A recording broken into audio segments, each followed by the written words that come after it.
brief bit of respite in the real world 24 hours later. And you guys have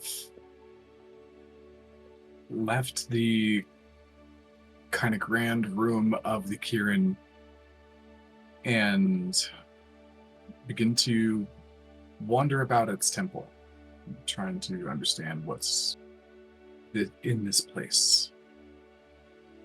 You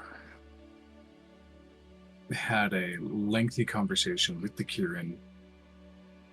You had an incredibly restful recovery in its room that helped you get further along than you would have otherwise. You've awakened some undetermined time later after basically all of you just finally hitting that wall and passing out very hard. You learned about the cardinal elements, how they were also brought to Aeon, but they were the ones responsible for shaping what Aeon would become as others ventured into this space.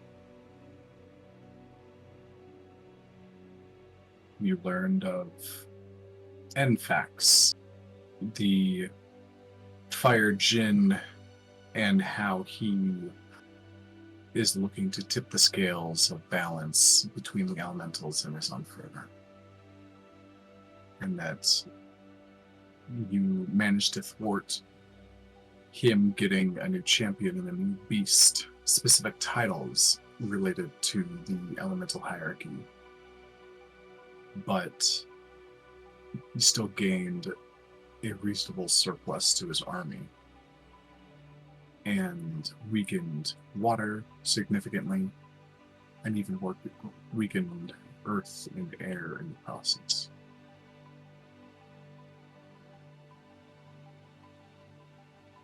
And now you leave the Kirin's throne room and begin to wander around.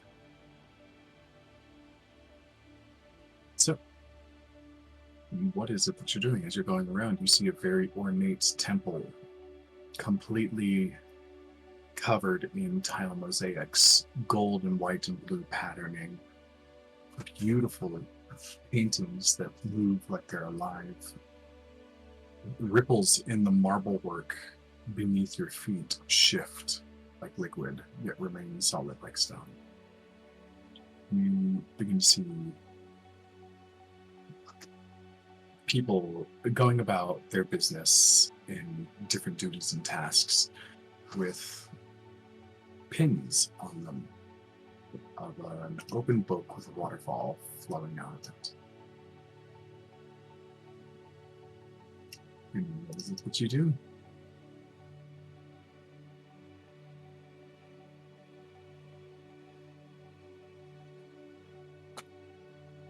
Finish taking notes. Shopping. Hey, we got Leo.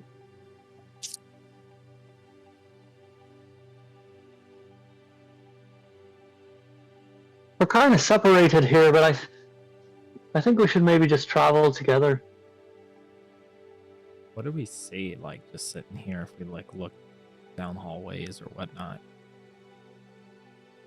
Depends on which direction you're looking, but you seem to be coming into some sort of, like, grand foyer. There are fountains spraying up and kind of looks almost like an elevated speaking chamber as this circular rise in the middle of a pool.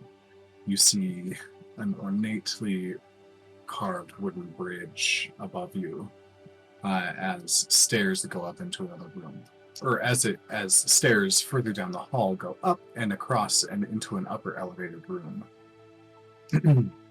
You see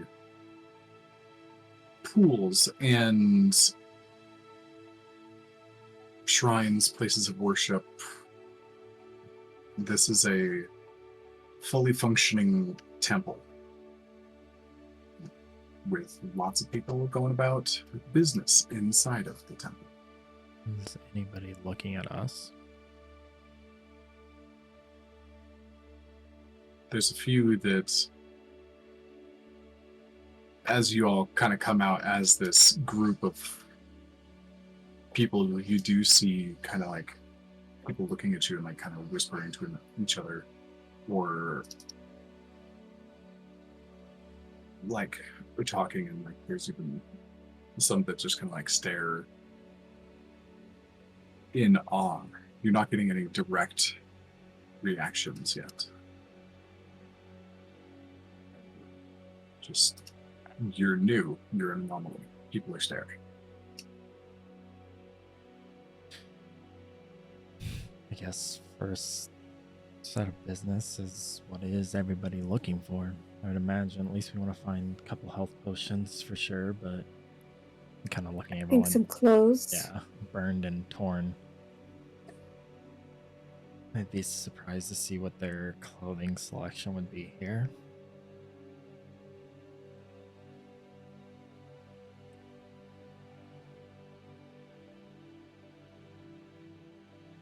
Should we go exploring then? I assume there's not like a directory. Just look around for any sign of what each area leads. Basically signs.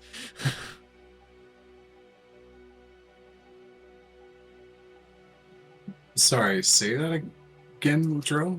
What are you looking for?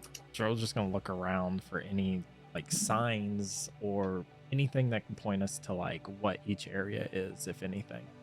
Or if we have to just start walking and talking. This is a place where everybody knows where they're going and what they're doing. Right up. This doesn't have the feel of a public space. Perhaps we should find our way out and head into town.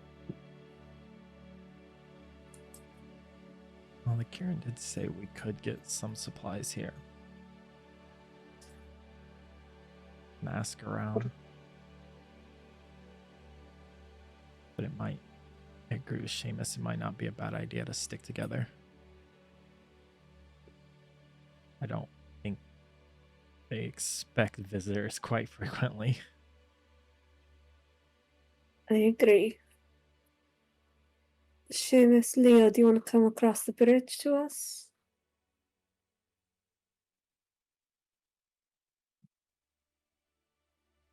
Oh, that's an elevated bridge. That's not something up there. You can just walk across this water. It's only a few inches deep.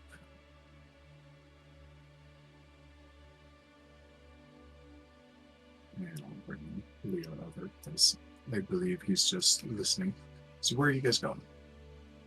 Is Kenji house trained? Kind of looks up at you and rolls his eyes. That wasn't really an answer, but I suppose what'll happen, it happens. Isn't that what they say? It Margot's gonna- happens. God. Joe's just gonna follow Margot and take in this temple. Yeah, she's just gonna walk up to this individual. He looks like, I'm guessing, just a priest or something.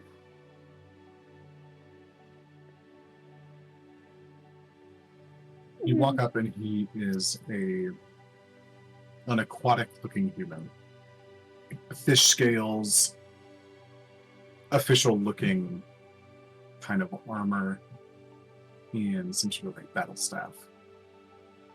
Seems to be kind of guarding this particular passage. As you walk up, he holds up his hand.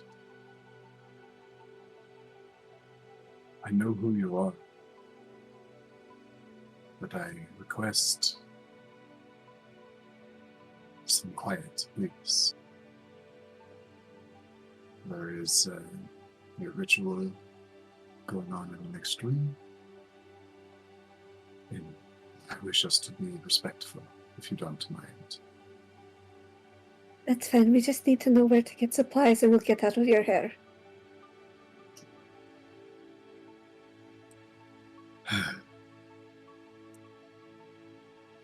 Supplies can be found the Ripple Top.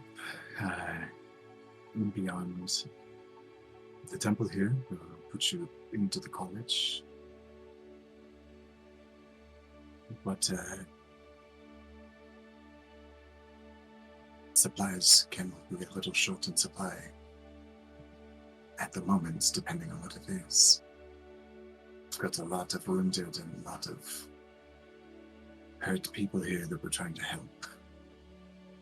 And he looks behind him. The dead, not so much. It's much harder to help them, but we can start to cleanse them and give them peace before we send them to their ancestors.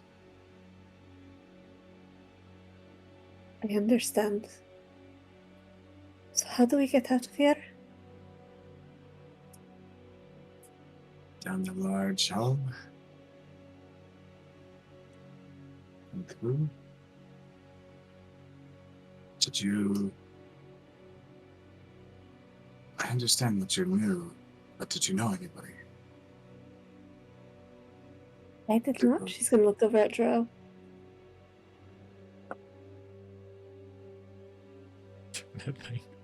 Yes. The college, the library,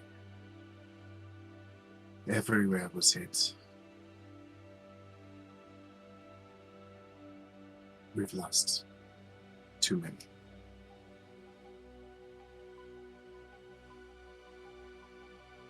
I think Hero would think if there's anybody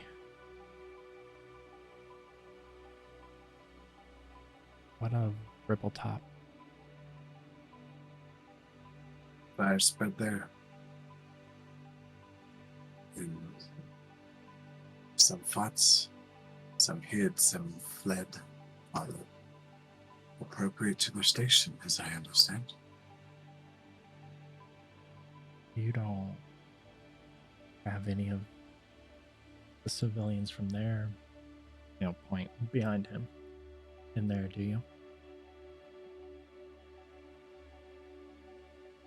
Unfortunately, I do. A few. Not many, but any is too much. You don't Yeah. mind me asking who?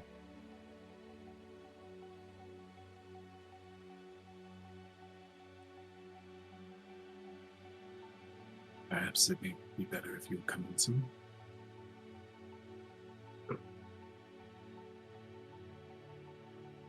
If that isn't something that agrees with your constitution or mindset, I can go and inquire about all the names. I don't know every citizen. I know many.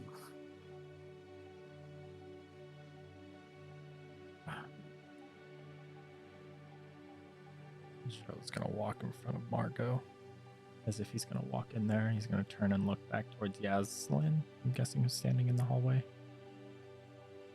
Mhm. I'll be right back. Seeing people go through walls. This is highly disturbing.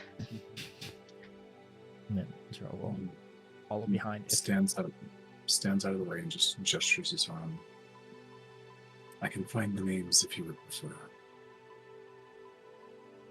No, I would much rather see for myself if the person I'm thinking of is in that room.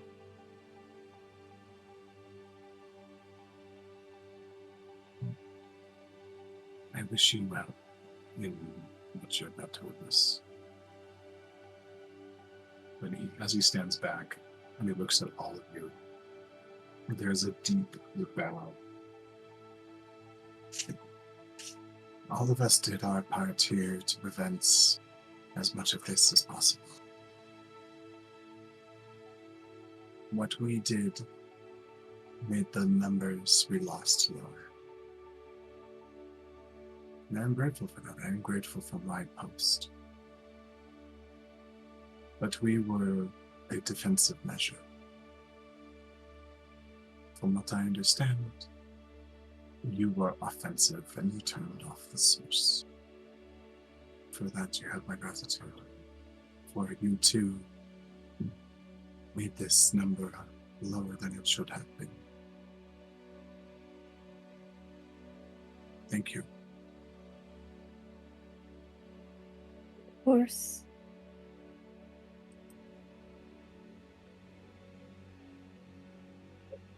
Seamus, Yaslin. I assume Leo would go and look. Is everybody going in?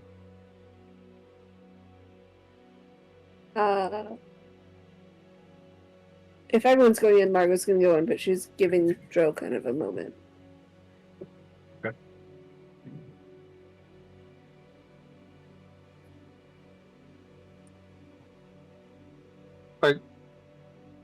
Yeah, is this like Dro going in, or yeah, are we going in, or is this a Dro thing? This is like a slow, like stay back, supportive trail of his little cheerleading squad. Yeah, what are you guys doing? You going in or you staying back? I think I'm staying back. Giving him a moment. What does the Zot want? Do you want your entourage with you? Seamus, he said be quiet. Oh, sorry, I didn't catch that. I think Leo would go in concerned about a particular person.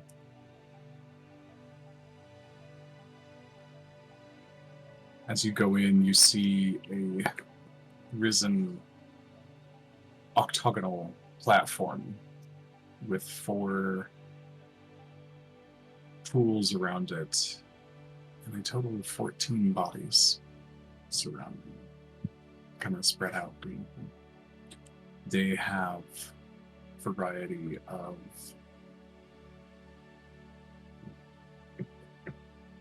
clothing. Many of them wear the robes of the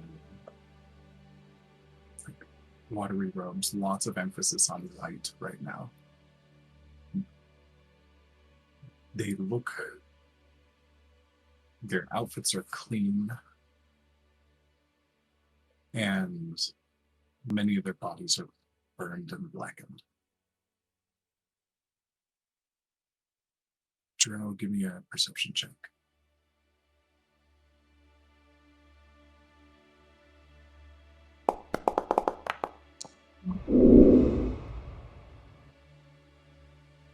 I don't know if I want that. You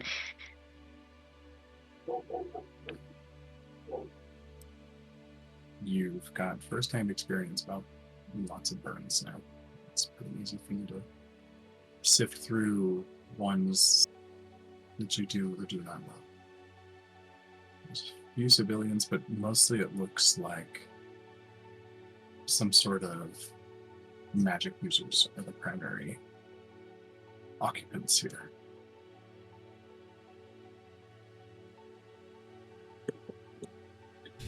But you do see 3 that you know.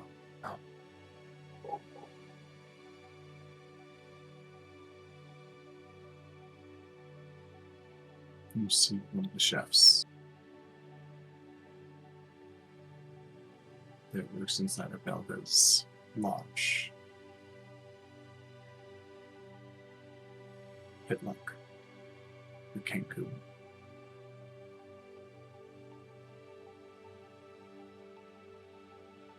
You see a purple dragonborn who worked inside of the shop.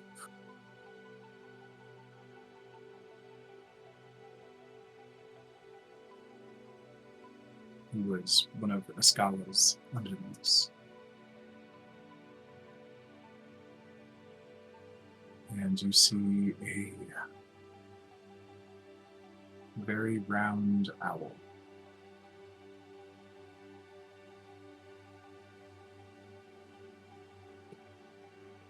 The first person you spoke to in Rippletop. And the uncle of Lokila. I think clocking him, he's going to nudge Leo.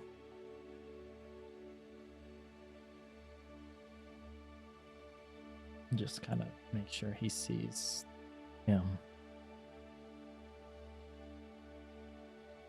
That's who I think it is, ain't it? Shalleck?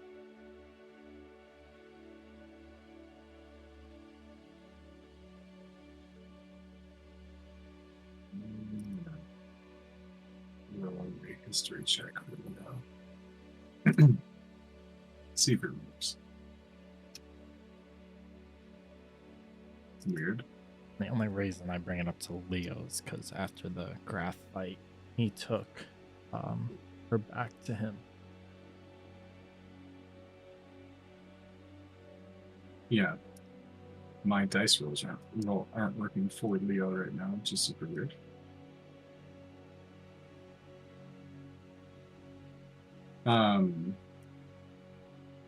What's the problem with the stinking sheets again?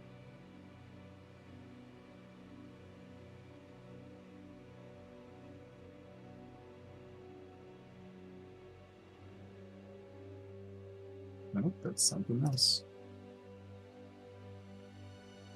Okay, weird. Anyways, Leo remembers. It's like, yeah, yup.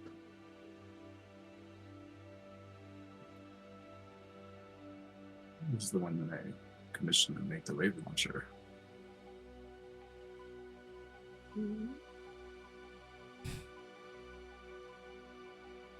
So if he's here, Kilo's alone. Without family.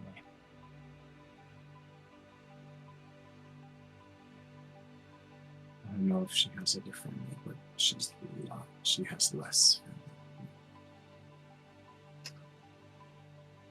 Yeah, it might not be a bad idea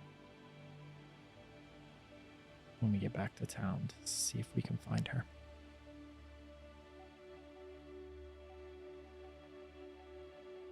Just kind of looking over, clocking the 3 that he's seen, but just seeing the rest of them, just taking it in of how much was lost here. And just knowing some of these weren't, at least a couple that, to Dro's knowledge, wasn't a big fighters. Taking in the devastation of those that put up the fight and those that were just caught in the crossfire.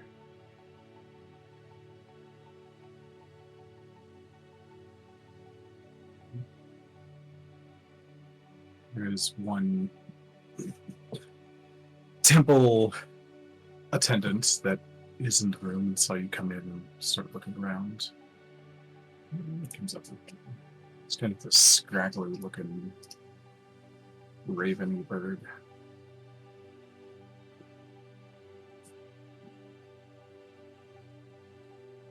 Do you know some of them? A few. Not real close. We met him in Rippletop.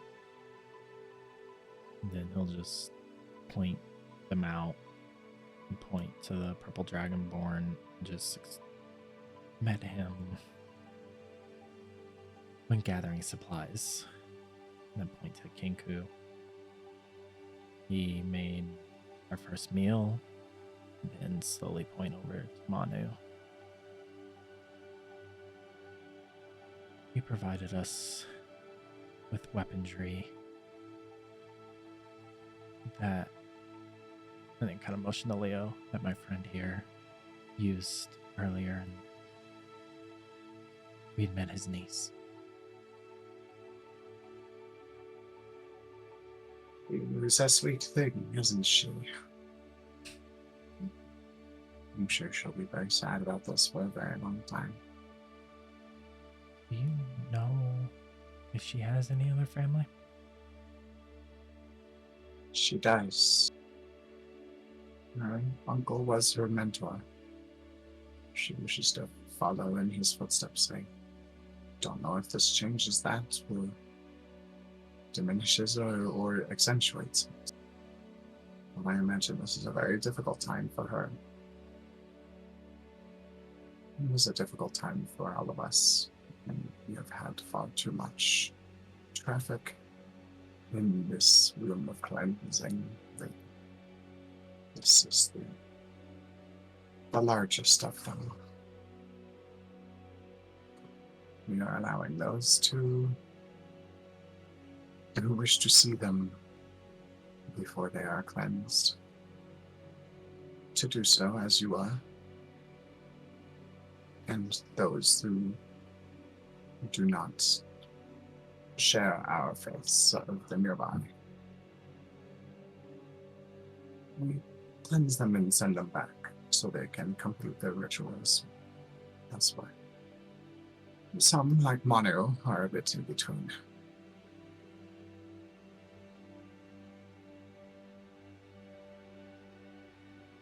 But they will all be taken care of.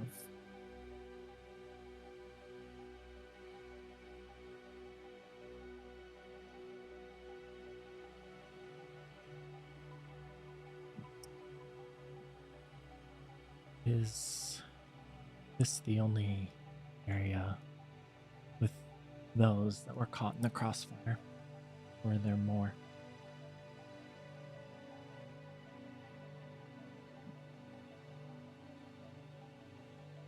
Those in the college are powerful.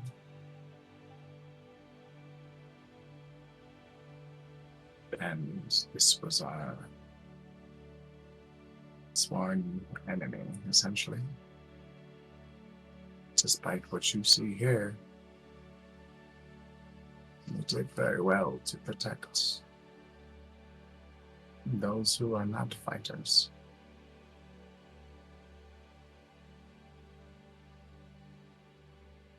Manu, Ham,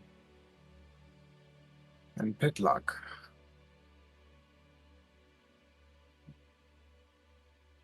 They are civilians now.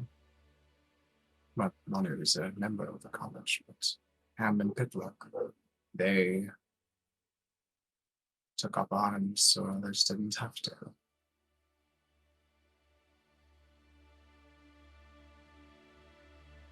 From the stories I've heard about what happened to them,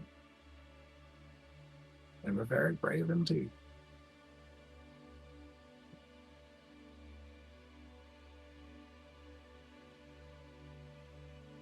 And we will miss them.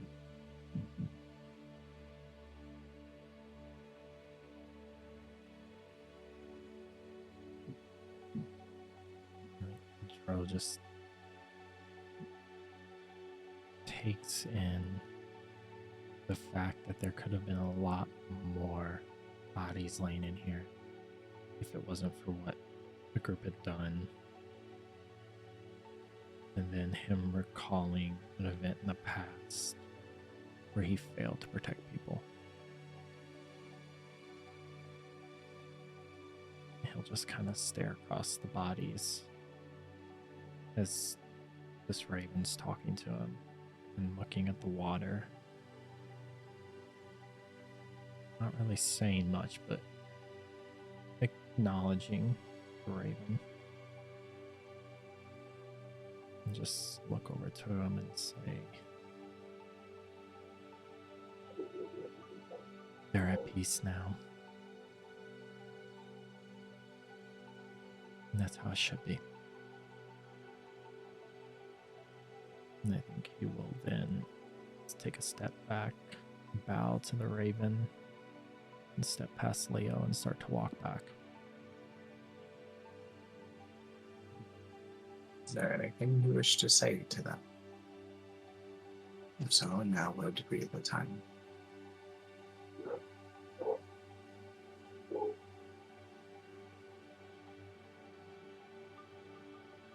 I think he'd stop.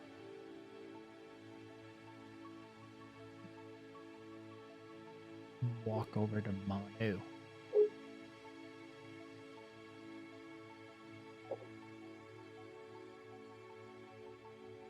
Just kind of stare at him.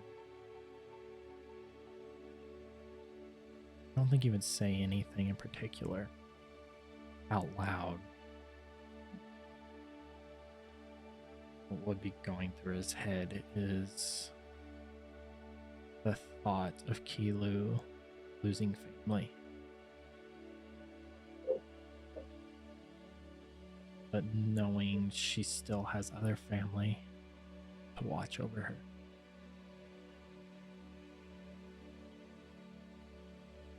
And I think Dro would just kind of pay his respects and slowly walk around the rest of them, even those that he doesn't know or never seen, and just pay his respects and then silently walk out, acknowledging especially Manu being a part of this college of water. Just taking that in. And before he leaves, again, thank the Raven.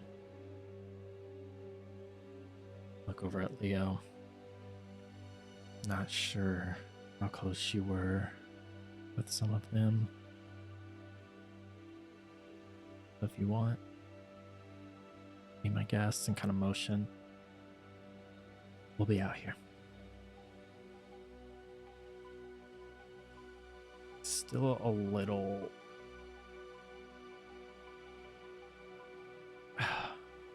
step back from Leo, if that makes sense, as he talks to him. But more of just giving him the opportunity to show respect if he wants to. As you walk by, the Raven touches the book can on his vest. May your journey be fluid and strong. Is that champion? I think he'll stop for a minute with his back to the Raven and just... You too. Just keep walking.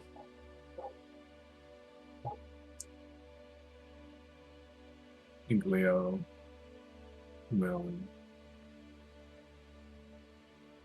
go in, look at Pitluck, and remember the time where he was playing his instrument in the kitchen or in the restaurant, and just kind of kept there and played until they were closed for the night, and saw the Raven's kind of stoic efficiency in the kitchen. Never really talking much, just being very diligent and hardworking at his job. He's going to look around, see the others, and he's seen a lot of kind of death in his time. This isn't new. It's not comfortable, but it's not new either.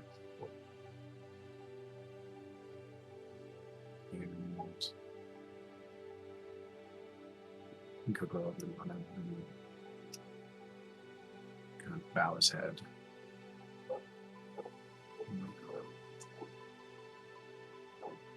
Kind of speak internally.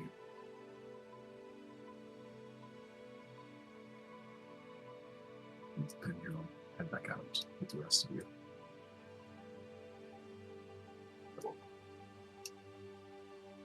And as you leave, that kind of the guy in the armor. Thank you for your reverence.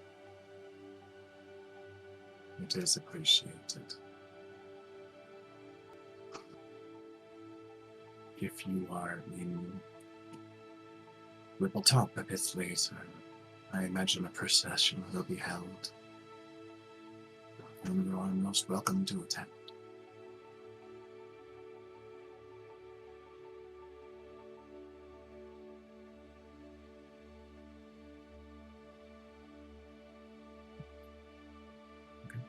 And as you guys leave the more grisly scene as they are preparing their dead,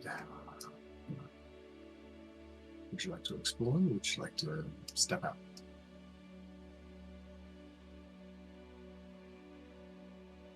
Remind me what you told Margot about supplies.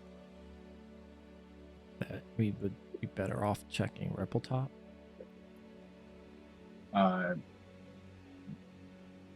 Didn't necessarily say that. He said depending on which supplies you're looking for, they may be hard to come by right now because they're prioritizing the voodoo and stuff.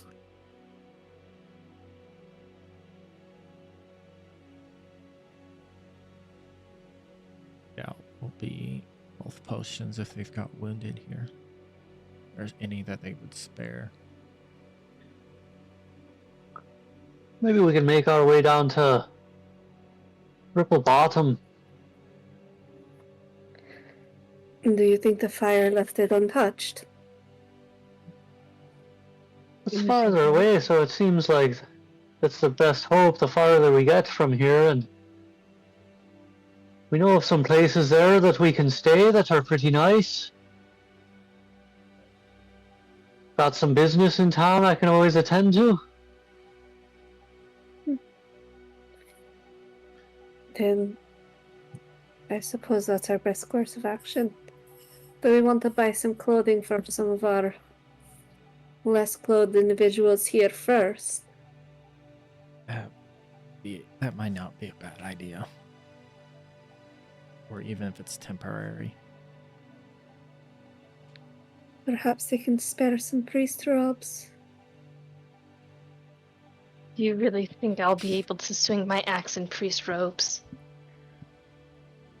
I think you might be more comfortable on a journey through mountains and woods in more than a bikini.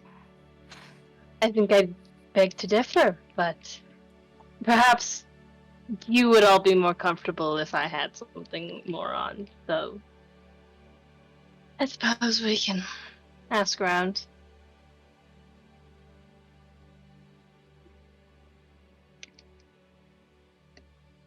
It might not be bad to just take a quick glance and see what's around here. We may be able to find some supplies they can spare. I mean, at this point, I feel like most of us are pretty tapped. I don't know, I had a pretty good nap. What about your axes, your javelins? Okay, we don't talk about the weapons that I've lost in the past, like, day. I'm a little hurt about it still, okay? It's a sensitive subject. It doesn't hurt asking and see what they can spare. Yeah, I suppose. Morgan's just gonna roll dice until we stop talking, I think. I know, right? Something's going on. I gotta refresh mine because my dice are like not appearing or nothing. That's fine. I'm just setting up a whole new wave of monsters for you to fight. All good things. Okay, so you guys are. So what are you guys doing? Oh, there we go. Now I'm seeing Exploring. stuff. I think we could explore a little bit. I think if we bump into anybody, I might ask them if they've got some weapons that can be thrown. I don't know if a temple might actually have such things. I feel like even a temple would need some way to defend themselves. This is true. Hey, there's people puttering around, just going about to and fro, doing the thing. Is there anybody we lock eyes with? Yeah, is this a bridge? Yeah, we Like have to that's go- above us? Yeah, we have It's to go up. raised, yeah. How high raised That's, is yeah, it? that's another question. That's what I was gonna ask. Because It's like 20 feet Yaslin up. might just. Okay. Can Dro just Because pop I was up? like, Yaslin up might there? just jump. We can just the stairs right over there. We can just take the stairs. Didn't you say that we shouldn't separate the group? Is this a wall? What, this? Yeah, Yeah, this is like Yeah, a the wall. whole thing is like there's like two almost columns like built into the wall, and there's a platform. There's a bridge above it that's 20 feet tall, and you very clearly She, see like- stairs. There's stairs like on the right hand side. It's not. Yeah, hidden yeah, of anywhere. course. She like sees this water. She like kind of dips her toe in it for a second to see how deep it is. It's fairly deep. I mean, it's deep enough for Aye. bigger Kenji to kind of roam around in, and like Oh, there's some attendants that kind of see him, and they don't seem to be bothered at all. okay, cool. Then I'm just gonna step in and like climb up this wall. It's like smooth marble. Oh, dang it! So she like, Yeah, there's she Wait. Rose She's just so watching used to this. having walls she can climb up.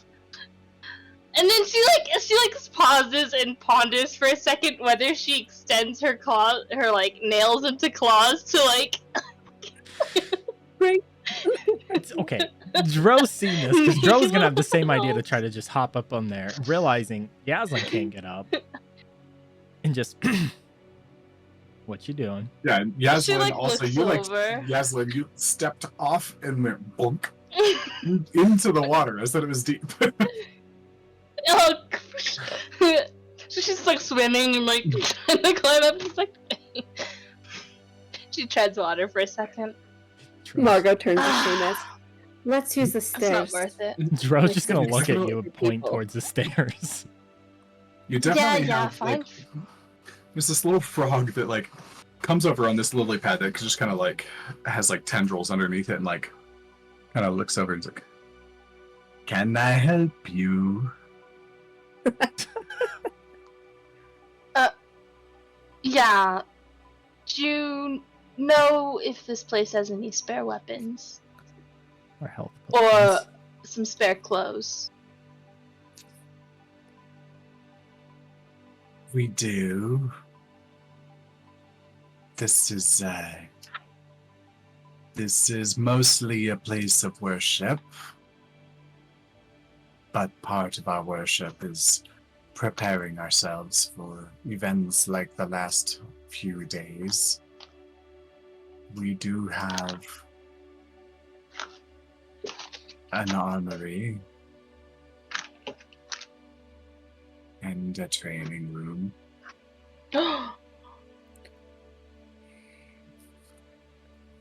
Would you like to see it?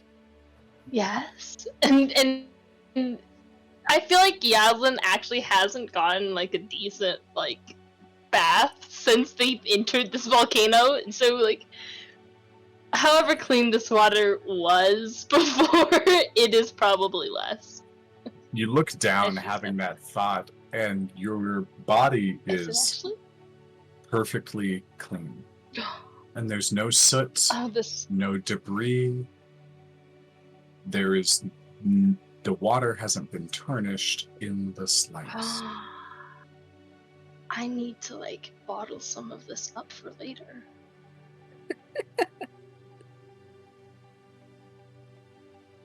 Dro, this water. It's magical bath water.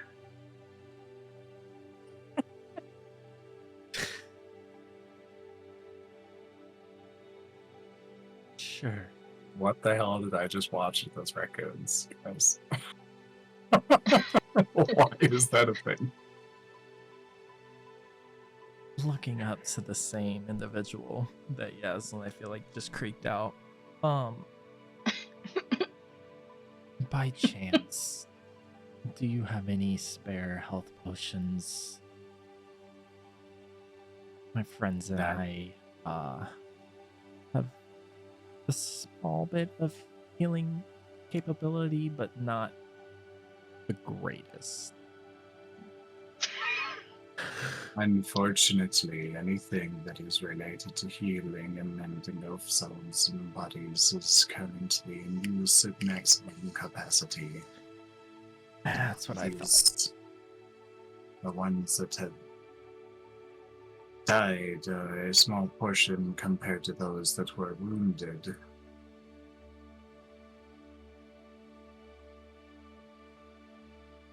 And we would like to keep them from joining the ranks in the cleansing room.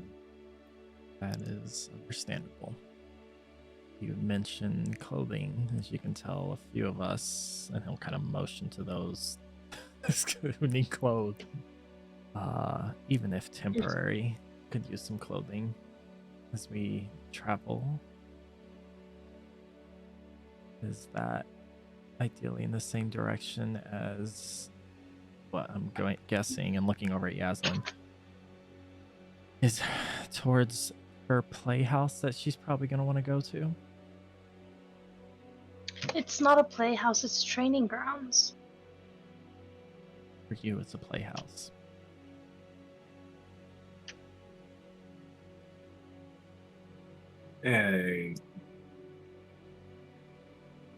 You can, if you would like to follow me, I can show you the direction of the training grounds. And the clothes are at the front of the temple. Training grounds are not. Okay, so look towards Yaslin. Clothes as we leave. Yeah, clothes are the last priority. Got it. Right this way. And as Yaslin starts walking towards the stairs, he steps off of the stairs and his lily pad just Dro's literally floats down to the ground and begins heading back the other way that you guys just were. Oh. The guy steps to the side, and instead of going to the left to that kind of ritual room, he comes over here and holds his staff out and says, "This is the way." Before we get too far, Dro's gonna cast message towards Seamus. We are heading to the room. Yaslin's funhouse is where we're heading. Feel free to join us if you're looking for something there. If not, they did say clothing is at the front of the temple. Yeah, good looking out. It doesn't seem like the place to resupply, but still worth checking out. It seems like a home base for you of sorts. We'll kind of Dro will stop when Seamus says like a home base and just kind of just pause. Kind of bumps into him. Kind of Not to throw too much at you at this moment, but I do have some ideas I want to talk to you about. before he turns the corner out of view, he sticks his head back around and just thumbs up. Which Seamus doesn't see because he's in the stairway. Then Joe Out will of realize, view. well, this is awkward. Ansel just kind of is, like behind him, like waiting for him to keep going, and just, like, There's a minotaur, kind of like a top out with some like bluish runes all over it. He kind of sees your thumbs up, looks around, and kind of Awkwardly puts his hand down. Like when somebody waves at the person behind you. Yeah. Oh, that absolutely happened to me yesterday. Like, I don't know you. It just happened. Don't shut up. Alright. This guy kind of gestures over. It's like the armory and the training hall behind it. Appreciate it. Good luck. I hope you find what you're looking for. I shall return to my post. All right, and you guys come in and you see in this kind of V-shaped room, there is two lines of racks on the sides of the wall and a line down the center of the wall. And general melee supplies are in stock here. You've got swords, shields, armors of various sorts. but it looks well picked through. Like a lot of it has already been used, and like some of what is here looks like it has been returned, but much of it is like charred and blackened. Like it's seen action from the recent couple of days, and probably not all the equipment made it back. Is there anybody? Do we see this individual standing here?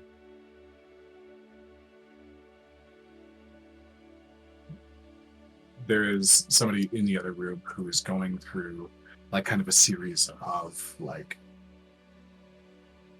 almost like Tai Chi-esque motions.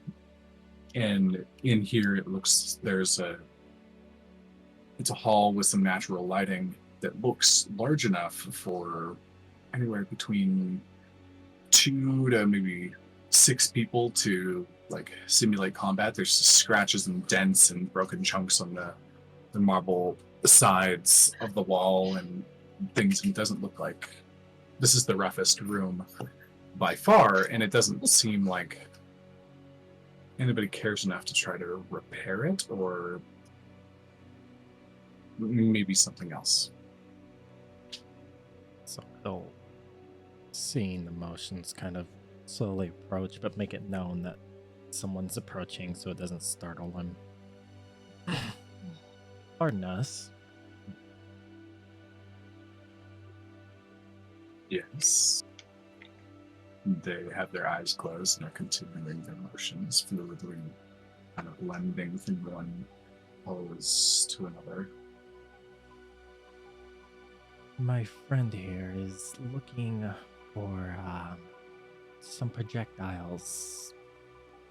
She's not very lucky with items that leave her hand, and she was looking to replenish. Is there anything here that you could possibly spare by chance? Knowing Yaslin's staring a hole in the back of his head. Yeah, he can feel like the laser beams. Like that is most certainly not the case. You need some more thrown weapons. Is that the concise version? Yeah. Yes. Feel free. And just kind of continues on.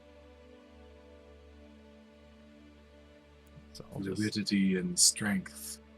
That. Gotta get used to that. Just kind of keeps staring. There's nothing in this room. This room is like Oh. bare walls, just like it's just the sparring arena. It's the other room that you were just in that has like the weapons and such. So Dro's actually gonna stand here. Look to Yaslin. Yeah, so there's like a line of weapons.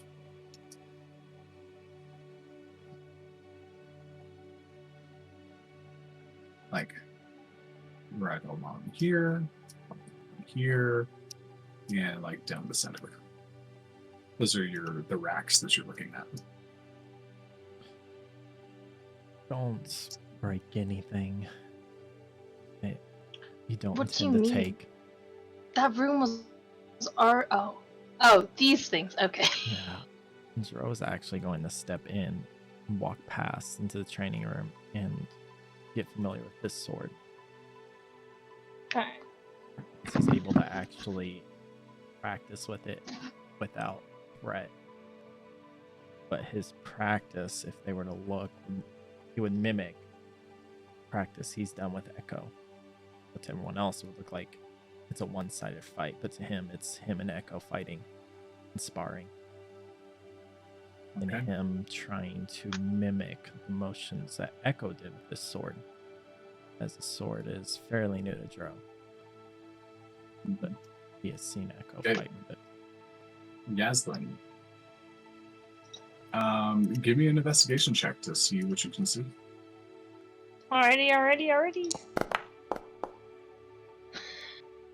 That's 11. She's just like, listen, I just want, like, everything could be thrown to her. She's like, Yeah.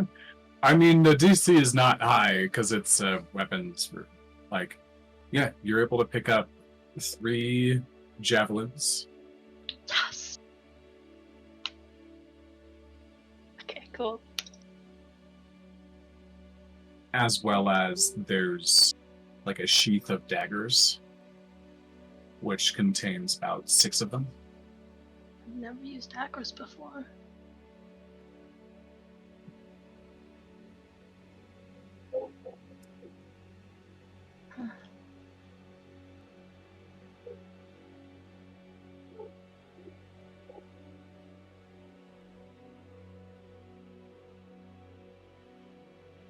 Oh my gosh. She like pulls out 2 of the daggers and like tinks them together. And then is reminded that she shouldn't be seeing how durable these weapons are because if she breaks them, she has to take them with her. And so she like puts the daggers back and just takes the javelins. Okay. All right. What do you do after you grab them? After I think she grabs the javelins, like she like wanders through this like entire thing. What does she see this weird? She does. It's easy to see. It's just like a few steps down, and instead of like a blue and clear water, it looks like almost green and soupy. Okay, well she gets closer. Okay. And As you get closer, it smells very fragrant. It smells more like a tea. Lots of herbs, plants. You even look down and you see like little bits of like flower and root and bark kind of like floating around, and like it's a pretty thick kind of like steep of things, and nothing is settling on the bottom. It all just kind of swirls around. So she takes one of the javelins she just got and like sticks the tip in it and pulls it back and gives it like a sniff. Yeah, the tea scent. It's like tea scent on metal.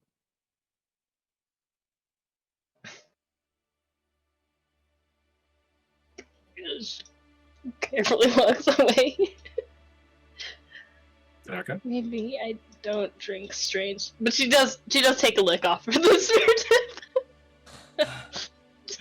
Just a little taste. It tastes very strongly of a incredibly complex tea. It's like a little bit of like anise or tarragon flavor, and somehow it like mixes with like the taste of like dried strawberries and some little bit of like fig or blackberry. Ooh. Okay. It's very refreshing. It's nice. Alright. She drinks her water pouch and goes back and just gonna Just, like walking away and like, oh, Oh no. Pop. And then just very casually gets a water skin full of this delicious tea. okay, sounds good. And then she turns back around and this time like starts heading out and then is like, where's Dro? I think I'm forgetting somebody. Mm-hmm. Okay. Dro, you're able to get your practice in, and at one point, this kind of owl like stops and leans against the wall and kind of Looks over at you. Says, "The sword at your hip is lighter. If we use a stronger wrist on this one," I'm just kind of like looks up what you're doing and just kind of gives a couple of tips. Yeah, that the sword's not mine. I can see that this is new for you. Yeah, I'm a little bit more familiar. And they kind of point up at the quarterstaff on his back with this. But Understood. I don't have a very good past with swords, but this one and holding up Frostbrand. This one's different. It is.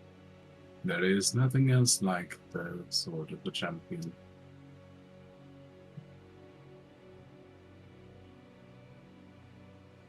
Yeah, it's something I need to get used to. Indeed.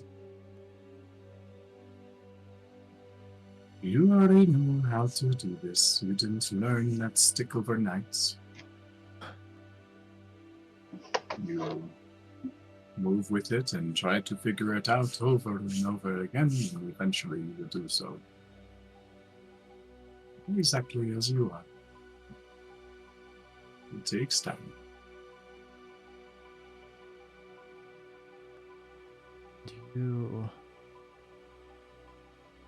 Are you a fighter? I am. What And is, instructor. what is your preferred method of combat?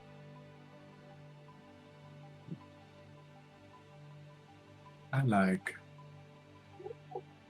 spells where I have to touch my enemy. He kind of It's very grins. satisfying to smack someone upside the head and shock them at night. I get that.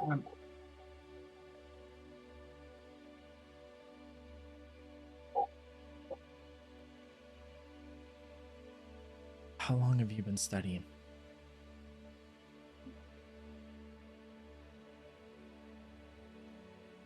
Daily for decades.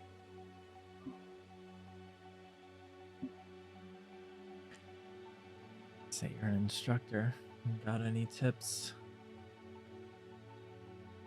for a newly found champion?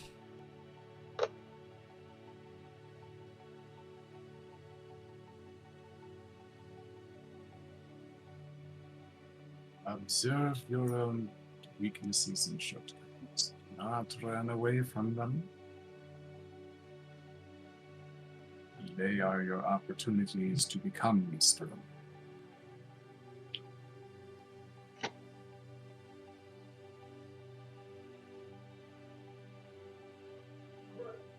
That's some good advice. I better kind of looking back into the room to where Yaslin was. I better go find her before she gets lost or breaks something. And he'll They kinda- are only things, but understood. Would Dro have clocked the pool when they walked in? Yeah, you were looking around for a second. Yeah, no problem. So he would bow, start walking, and when he gets past them, he would stop. Quick question. When I walked in here, I'd seen off to the side over there what looked to be some stairs going down. What might that lead to? A few stairs down, and you see the post, the pool.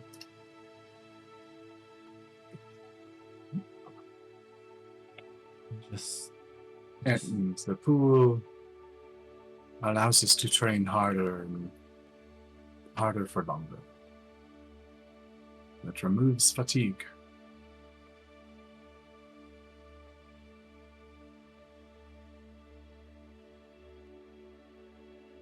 Kind of looking at his body and everything. Would there be a way to take some of that with us? Or does it Bottle it.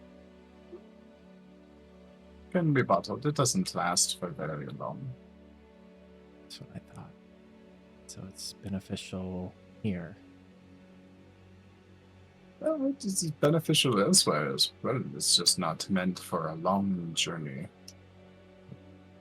Some It has expiration on it. Yaslin bottled up a hot springs.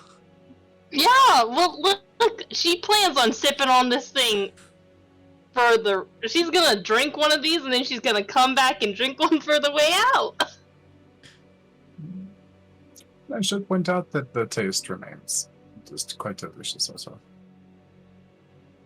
I have to stop by, and he's at this point kind of moving his shoulder still. It is bugging him.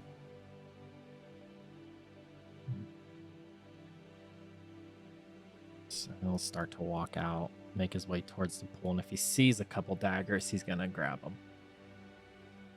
Yeah, it's easy enough to see, but as you do, comes up and kind of like tucks his wing in front of you, so like in front of the doorway. Just a moment. He grabs your shoulder and like pushes underneath the shoulder blade. Go ahead and give me a Constitution saving throw with advantage.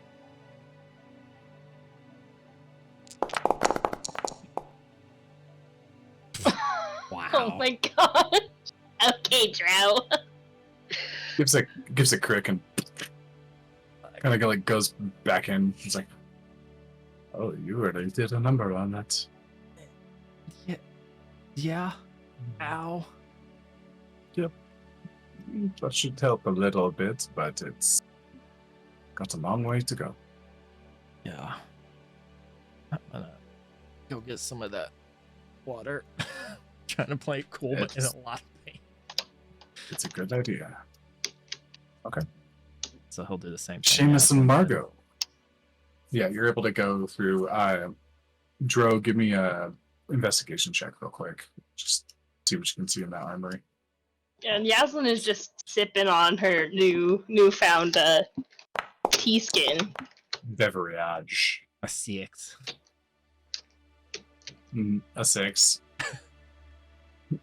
Yeah, you see the daggers because you're a little concerned about what's going on your shoulder, and see Yaslin drinking, smiling, and you see like she like put those daggers back in like a very haphazard way. It looks messy. Like, oh, there you go. Just grab them. How many? Just one or?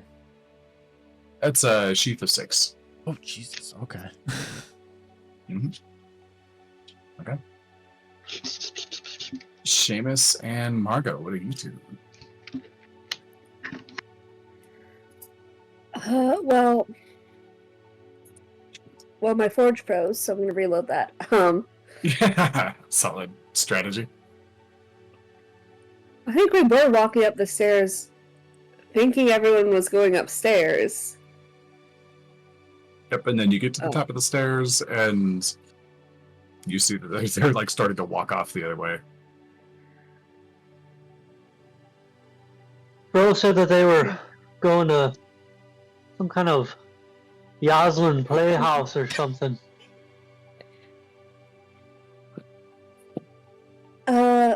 That's concerning. I think perhaps we should definitely be all there for backup, just in case. Yeah, I'll sure. see Yasmin play. I don't like it.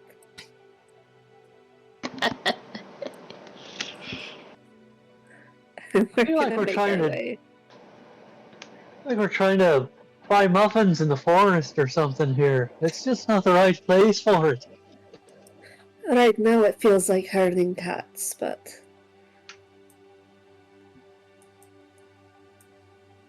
I You guys are assume able to- Leo's with us. Yeah, you guys are able to get to the armory and look around as well. Anything in particular you're looking for? Let me look at my components list.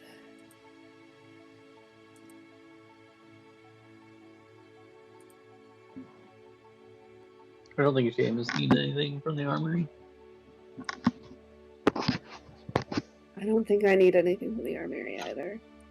Okay. You guys are able to meet back up and kind of head on to your next destination.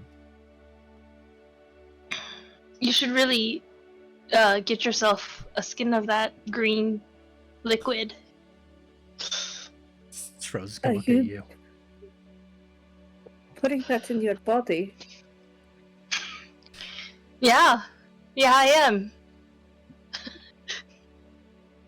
Is it intended for drink or for bathing?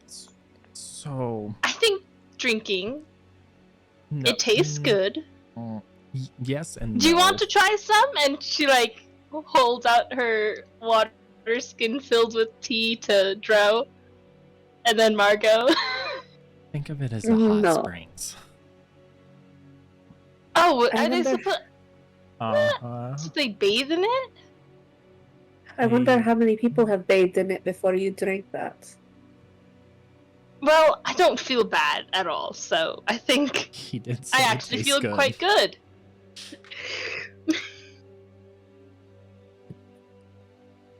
Listen, I've drank and eaten worse. That I can, yeah. I'm not surprised at all. So, what now? Clothes and then the city? Close at the entrance of the temple. Do we need to get anything else here? Don't know if there is much else that would benefit us that they could sacrifice giving up. They've Mhm. got a lot on their hands, and right now I think, at least for me, I think healing potions is top priority, and they are unable to spare any, which understandable. Makes sense. Understandable. Do you need to do more here as the new champion of this place? You know, that's a good question. You know, they didn't give out books for dummies of becoming a champion, so I don't know. Listen, you haven't been fired yet, so I think you're doing a pretty good job.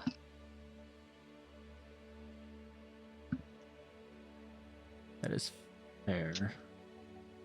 I have a wild feeling if they need me, they can contact me, and Kieran did say that if I needed to come back here, I could.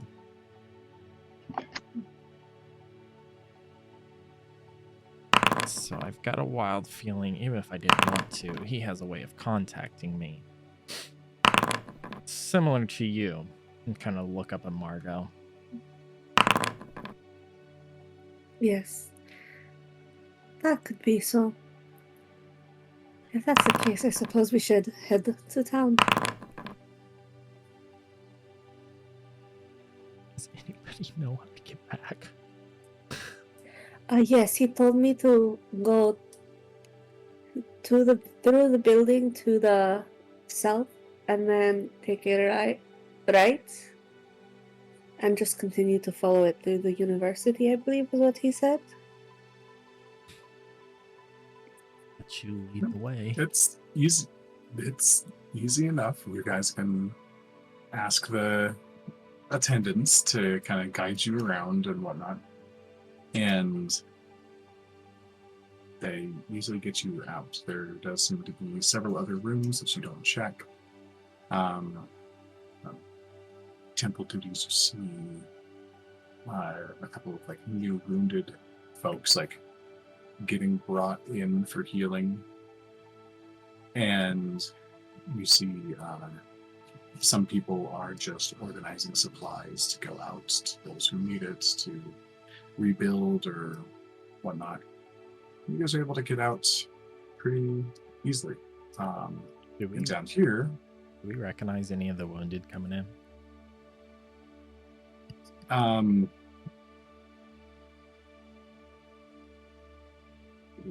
see here. Roll a D100. Why not?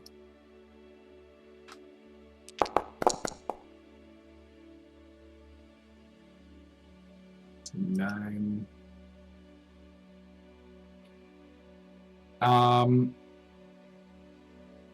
Not really.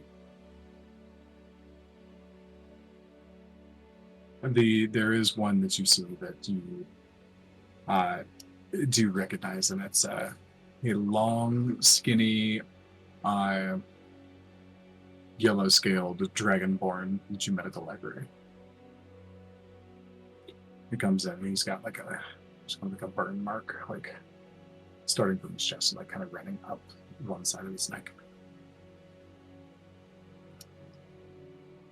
Trying to remember who that was. He was the one that kind of just guided you around Okay. to It's not. meet I thought it was. Onslow. Okay. I thought it. No, that guy was a snake. Never mind. I thought it was the guy Dro talked to about his connection with Echo and whatnot. I don't remember. Okay. And over here, this is kind of like the area they have an assortment of, yes, very like monkish robes, but there are also inside of this place, if you move around, and it's not just monks here. It's it's not really much of monks at all.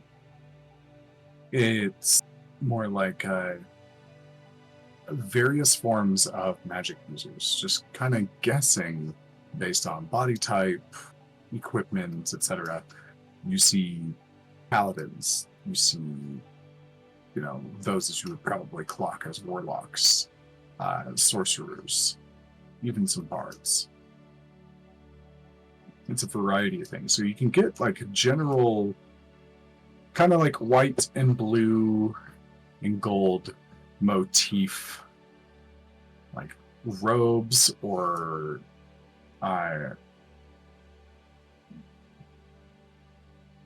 garb up in here. There's the vests and pants and various forms, and it does seem to be like a place where you can like come in and take off your like civilian clothing and like change into like available like work clothes. So if there's any particular type of clothing in that vein that you are interested in, it's probably available. I think Dro would just look for something he can move quickly in. That's a big thing. So I don't know if it'd be Yeah. Well, there's just strictly like robes, but like it's like tied off or whatever. That makes sense. Yeah, some loose clothes. Are you? Yeah, go ahead and I'll let you say it. Describe what it is that you kind of piece together. On the spot fashion design, go. So it would be probably just the undershirt, like kind of tied off with a belt, looser pants, ideally similar to what he's wearing, but without all of the big thing being the I guess you call it a skirt, sure, whatever. Long sleeves that cover up the scars, and just the bare minimum, like long t-shirt, long pants, leather boots, a sash that he can tie around to better hold what now sits on his back, crossbrand and quarterstaff. Very minimal right now. Okay.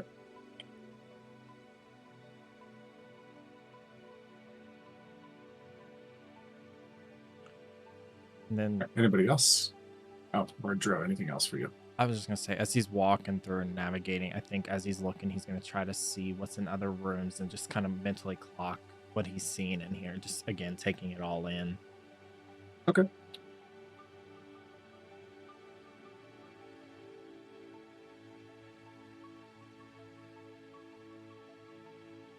I'm gonna grab a blue shirt. All right. I went to the water temple and all I got was this lousy shirt.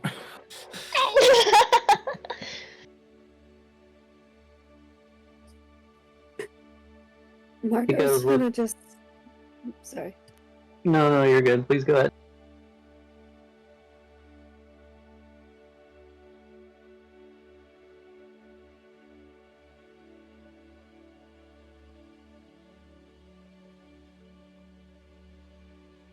Margo, your go.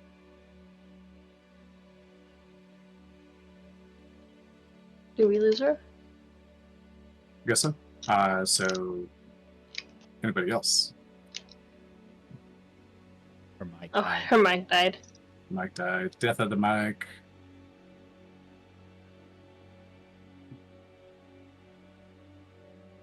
Can you guys hear me? Yes. We're good. Alright, since Margot had like 93% of her clothes still, she's just gonna find stuff she can try to patch with mending, because she doesn't really need full new outfits. Maybe like replace the shirt if she needs to.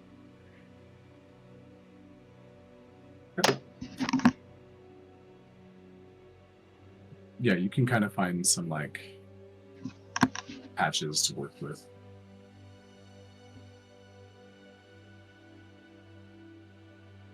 Okay. And you guys step out and you get to the front of the temple and there are large doors that kind of like swing open ready for you.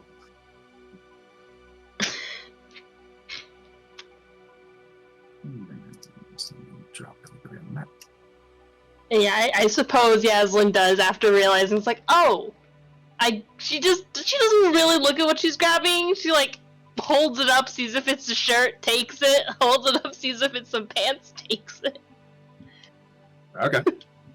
Yeah, pretty easy.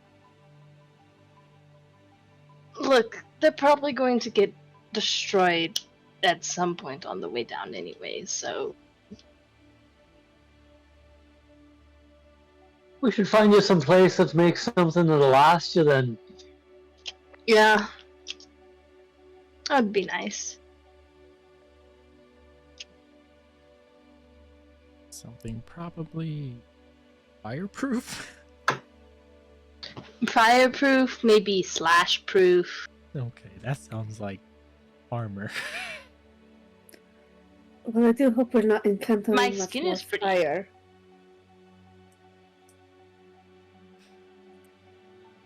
I don't think. And as you will. come out, you see a large open expanse. The sky seems enormous, very bright, and whatever ash was in the sky is now dissipated. And there's a small kind of tinge of rain coming down. The space around you, it's a little bit disjointed. Kind of on the right-hand side seems fresh and flowery, like lots of springtime flowers and such.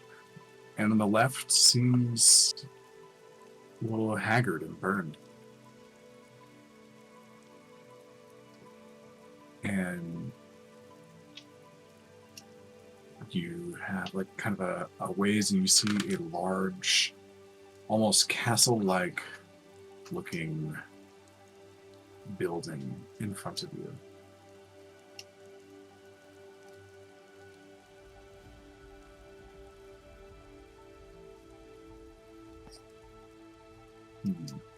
Let's see. I suppose this is the university he spoke of.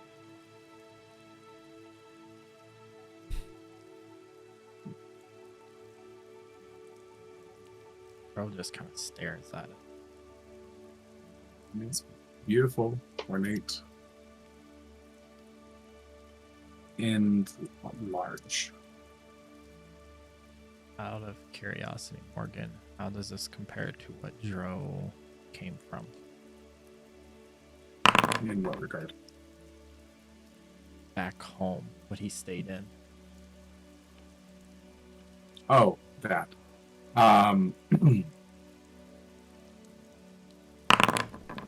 Smaller.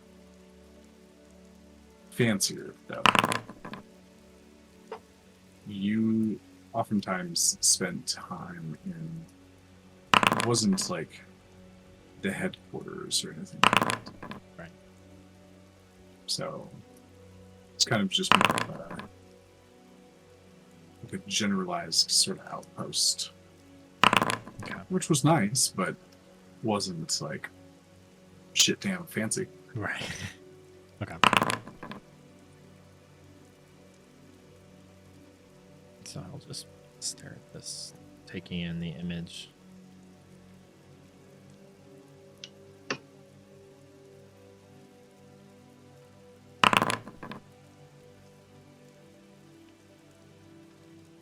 Are we looking at Aslan? Last thing we heard of this place, we had seen those individuals come down from the waterfall. Yes. Are we on top of that waterfall?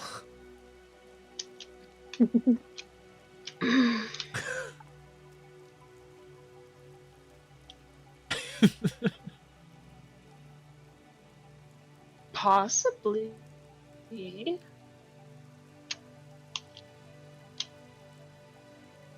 In front of us. We turn the other way. Can we see what's in front of us?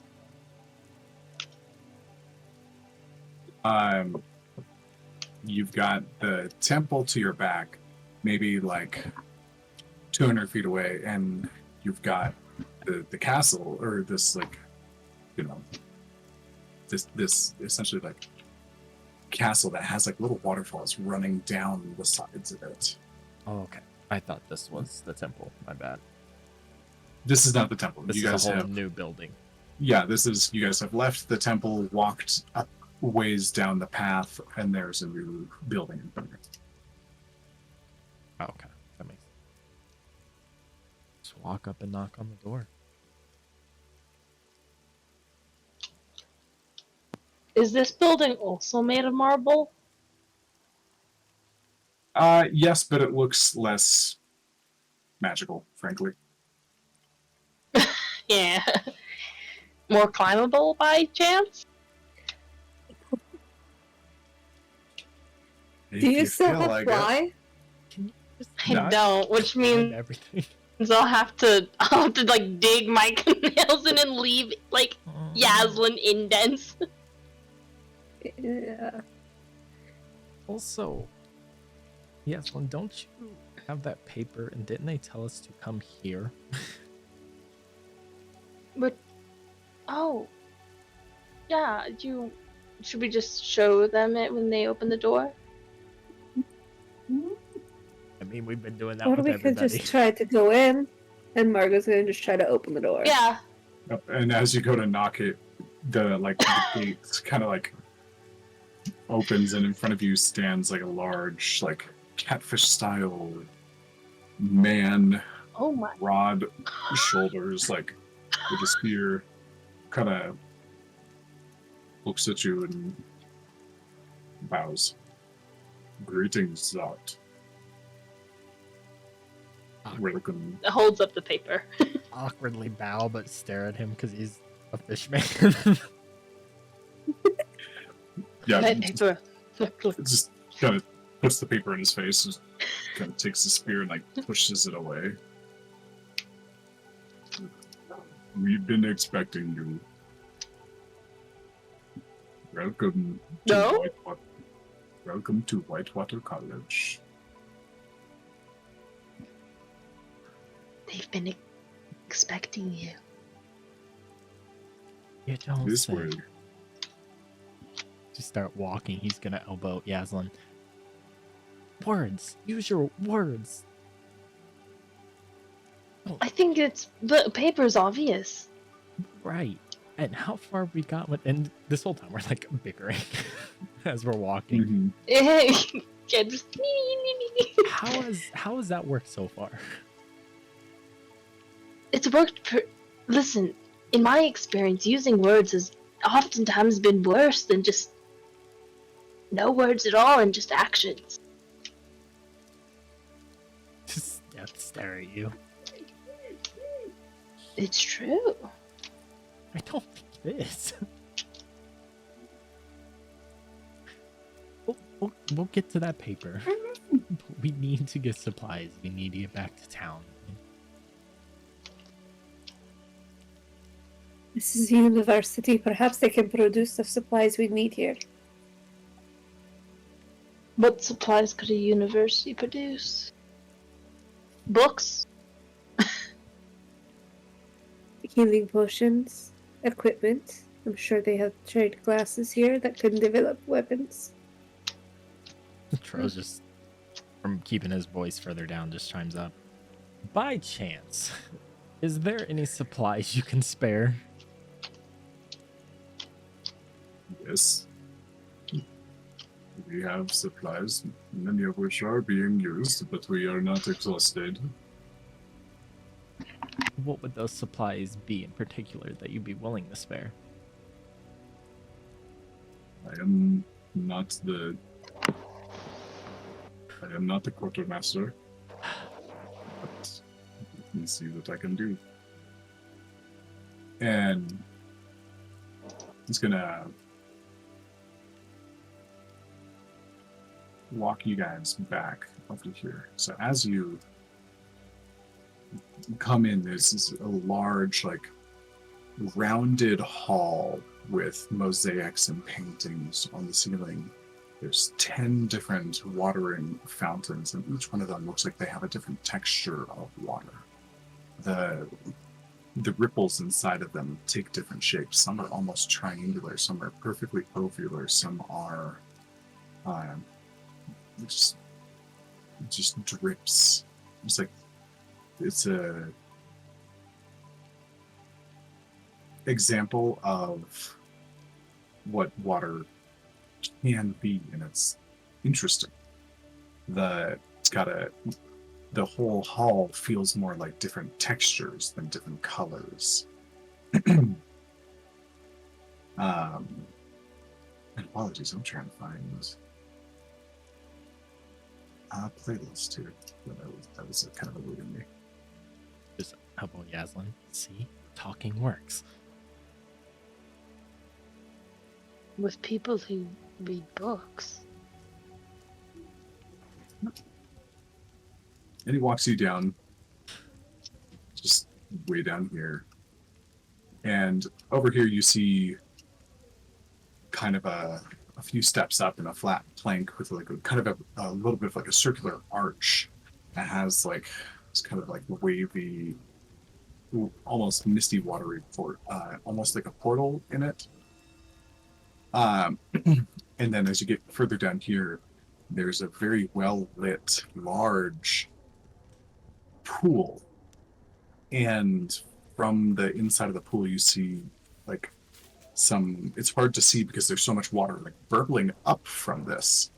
And it has kind of this like roiling sensation, but the water is like pooling up and flowing forward and out and down. This long hallway ends in an open end, and it just goes straight out to the sky. And you can hear the sounds of a waterfall, like rushing down from below. No? There it is. So you were right. Just kind of soak in the fact that Yaslin said you were right. Nice.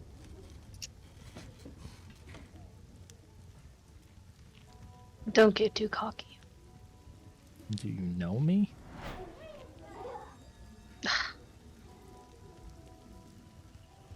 Well, lately I feel like we all need to reconvene on the me part, but I mean, yeah, I would like to think yes.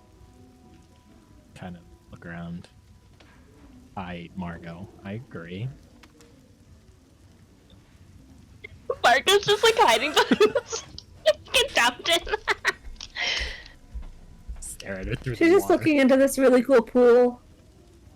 Two Nonchalantly pairs of ignoring the eyes. conversation. Yep.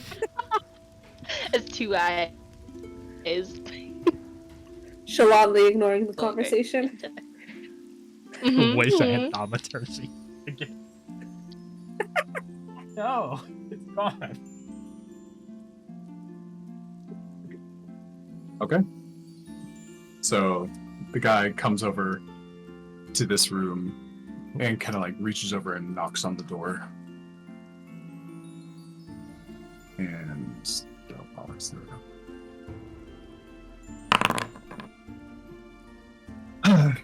And you hear a voice from within. Enter. And he kind of like nods and begins to walk away down the other hallway. Which door was it? This one here. Okay. As I try to click on it to ping it, and it opens. Zero will open it and peek his head in. And at the end, you see a sharp-looking Catwoman with some like ordained hair, or ordained clips inside of her hair. And she's looking down at a few pieces of paper as you walk in. And she kind of finishes writing something and looks up. Hello, come in, all of you, please. What could I fit in here? It's another one of the smokehouse things. Mhm. Oh, Margot's small. Yep. Oh, this She's is fit right there. Throw her. This is in. cozy.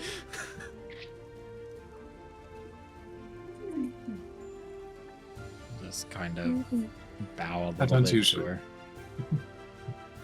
No. That is unnecessary. None of that, my son. Welcome. I'm sure you have plenty of questions about what is going on here. But first, allow me to introduce myself. I am Riza Mel. I am the leader of the Whitewater College here. I asked them specifically to bring you to me when you arrived. Oh, those puppy snugs are so fierce.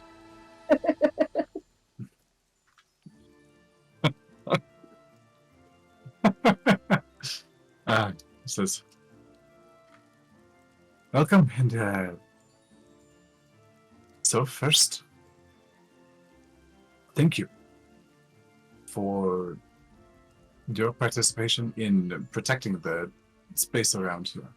It is deeply appreciated, especially when you had no legal or responsible reason to do so. It was just the right thing to do, I assume, and you did it.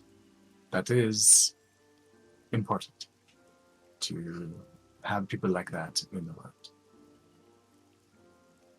So, first and foremost, thank you. Secondly, I have something for you. And she turns around and like you kind of see the space around her kind of blur as she like does some sort of arcane movements, and the chest that is behind her desk pops open. She reaches in and she grabs something and turning back around,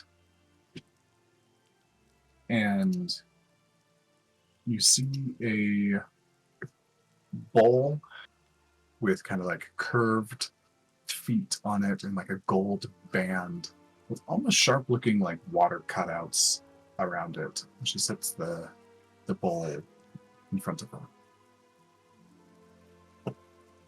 good deeds need to be rewarded.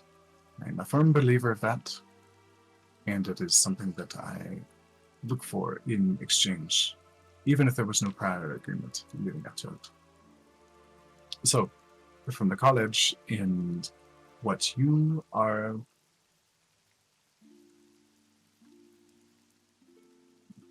Man, I need to refresh my... So, from all of us, and this is my personal thank you for stopping the thing that was tearing through my ranks. I am very grateful for that. I didn't already show her. I couldn't remember if I did or not. This is for you.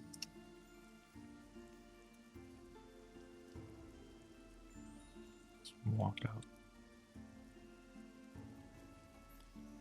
Not to be rude, but what exactly is this?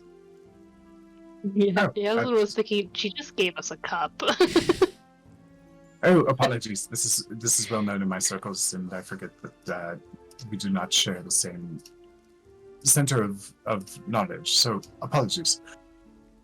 This is a bowl of commanding water elementals. It is a seriously strong force to be able to bring forward an elemental, command them at your will, for a short amount of time, and only about once a day. But it is a good way to get an additional ally in a pinch. Would have been quite useful far earlier.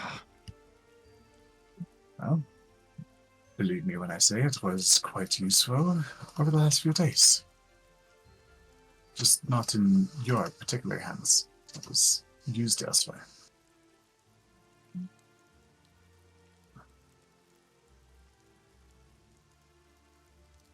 I think if the group doesn't mind, Joe would pick it up. Yasmin has no need for a cup. All yours, water boy. It's all yours, Zap. Just glares at Margo for a second. Just looks back. We appreciate this.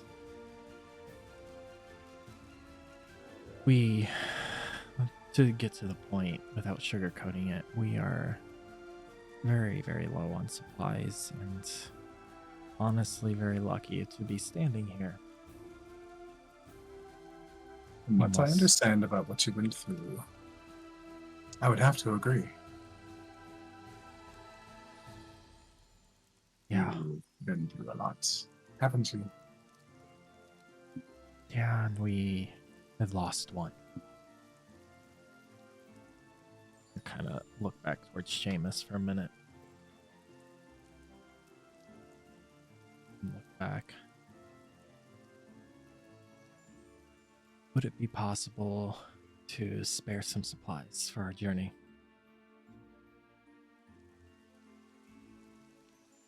I'm sure you've heard most of this at the temple as well, but anything that is not already being utilized for keeping our people safe or healing the wounded, you are welcome to. And by that, we have much more than the temple does on that particular setting. So, what is it that you're looking for? Anything in particular? I would personally feel more comfortable with a few healing potions if possible. We lack the healing abilities. Some of us have some, but not powerful, I guess, in some ways. So having those on hand in a pinch wouldn't be bad. And kind of look to the rest of the group, and then anything they can think of.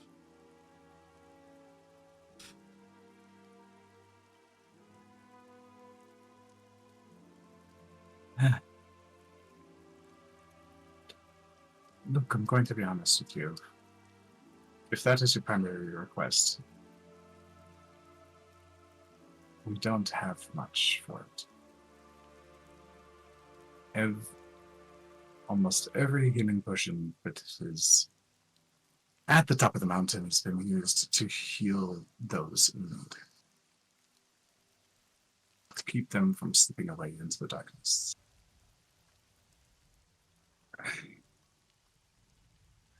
Where do you think our group can go to get some supplies? How far do you think we'll have to travel?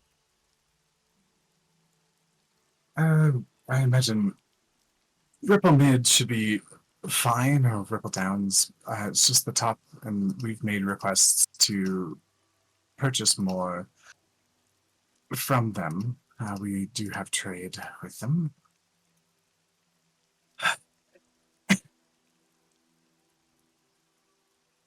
Look, we have supplies, but the healing potions are the hard part.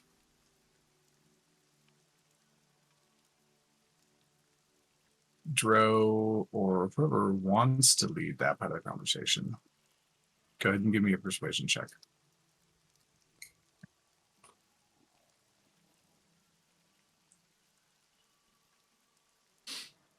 I could hear, but I'm honestly not driven to like get healing potions out of the water people. They just went through hell. I really think we should just go same. somewhere Yeah, else. yeah, I feel like we're like- trying to like shop at like not a shop.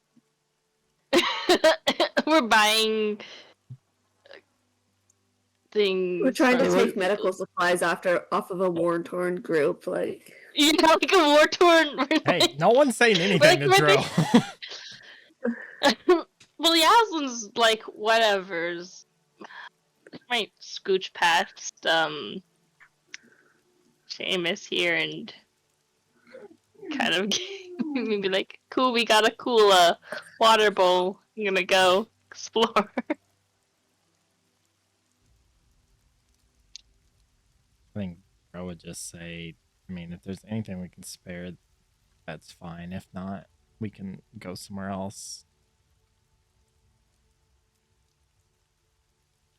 Roll me. Okay, so it's Dro. Roll me the persuasion check.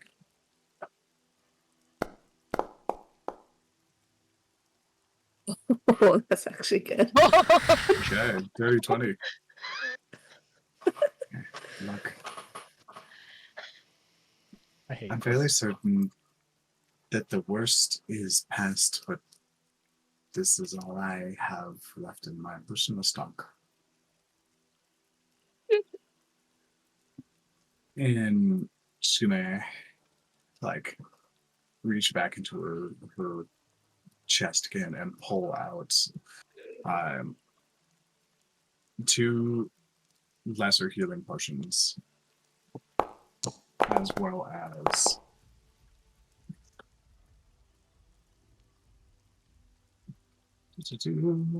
as 2 healing potions and 1 greater healing potion.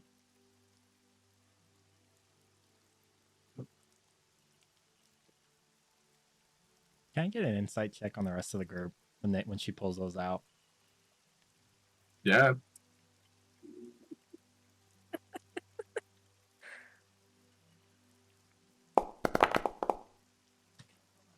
Oh, What wow. y'all Oh my thinking? gosh. You can read them all pretty well right now. Yaslin's not there, so there's nothing to read.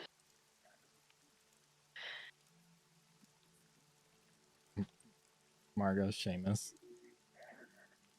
So I think Margot is pretty calculated. Seeing that they're pulled from her personal stock, she seems a little less reserved about taking them because this chick was hoarding them from the healing processes anyways. They might make more use of them on the road. But she wasn't really about taking it from the healers.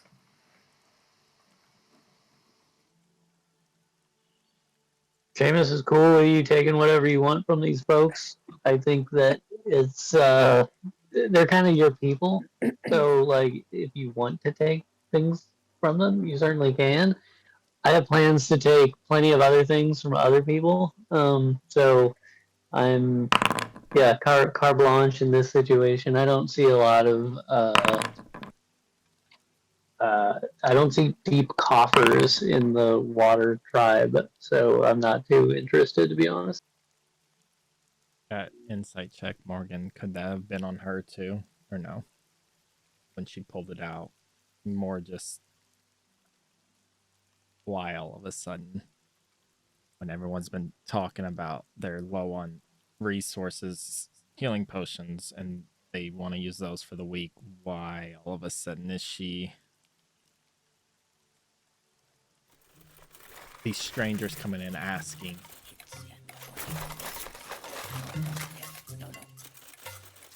Sure. And as you are kind of like reading her over, she kind of she can tell. She's like, look,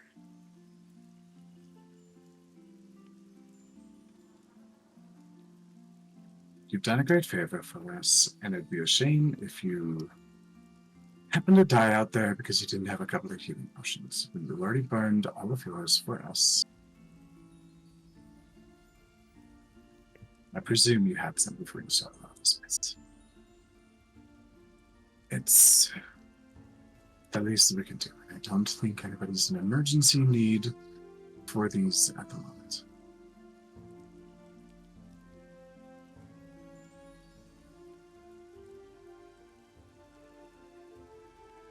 Drow's gonna take a step back away from him.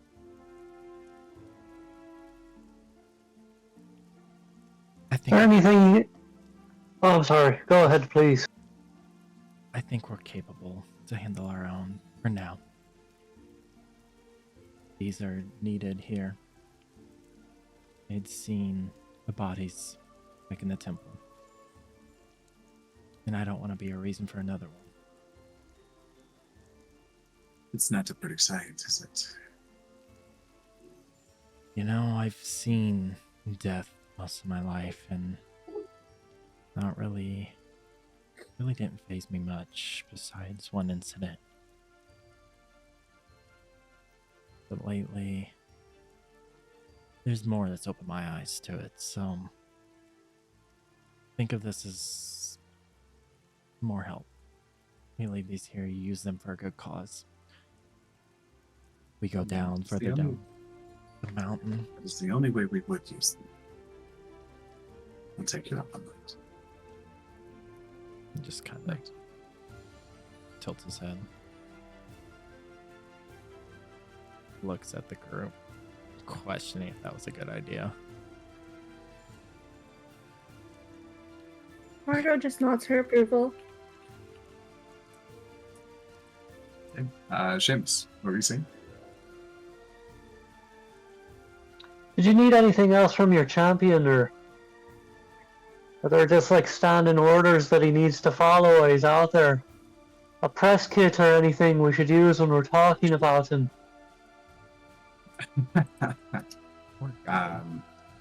That's more of the temple's jurisdiction than it is mine. But from what little I have been given thus far, I just want you to get used to the new things in your life. Sure, we'll need you again at some point. And, by then we hope you're well practiced.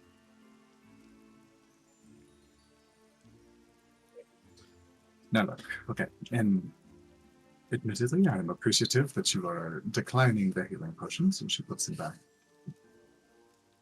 Accepting the bowl, it is something we treasure, but it is something we are willing to part with as a grand thank you. We do have other things. It's not just the healing potions. We have supplies, we have a few magical items, and within reason, we can part with some of them. We can't have you cleaning us out by any means, but no. I think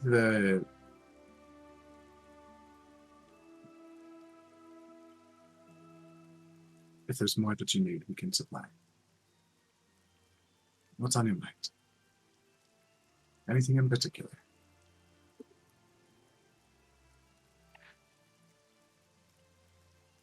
Any items someone, a sorceress such as myself, could use would be of great interest. He turns and looks at you.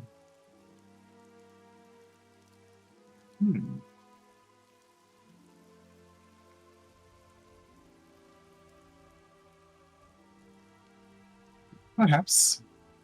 And follow me. I've cleared my schedule a bit to be able to accommodate. And as you guys come around, there's this frog person, a little mouse like sticking out of her hood. She's like, this is my attendant. She will be taking care of much of my communication duties while I show you around. She just kind of nods and whisper, move on ahead. Right this way. She's going to take you like all the way up here. I forgot to install a door. Where did she go? Top left. Top left. When Dro walks out, he's gonna look for Yaslin. Oh yeah, Yaslin buggered off someplace. Freaking fucking tracking device. Put a leash on her. Okay. You guys kind of walk in, and she gestures. This is our quartermaster, Amhug. Amhug, they are looking for a few medical supplies that can help them in combat. I believe our fighting is over at the moment. We shall be able to replace whatever it is that they need. So please give them what they need. He turns around and says, well, sure. I don't mind at all. Now, who's up first? What do you need?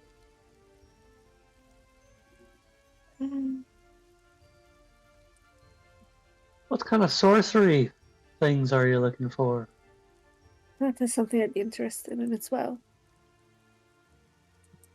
Have you heard of a Bloodwell vial?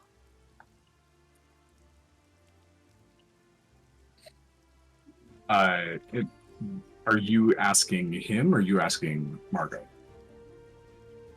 I'll ask it openly as a question to anybody in the earshot.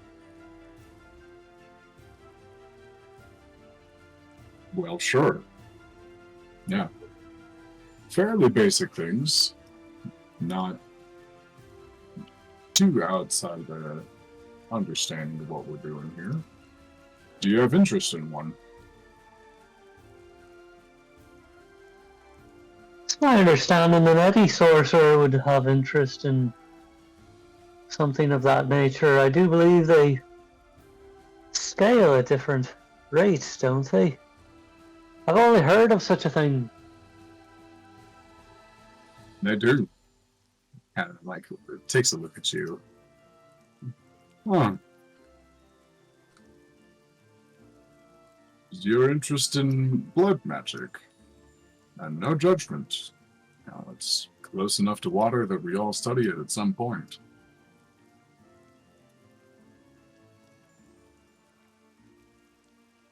I've looked into it a bit, I suppose.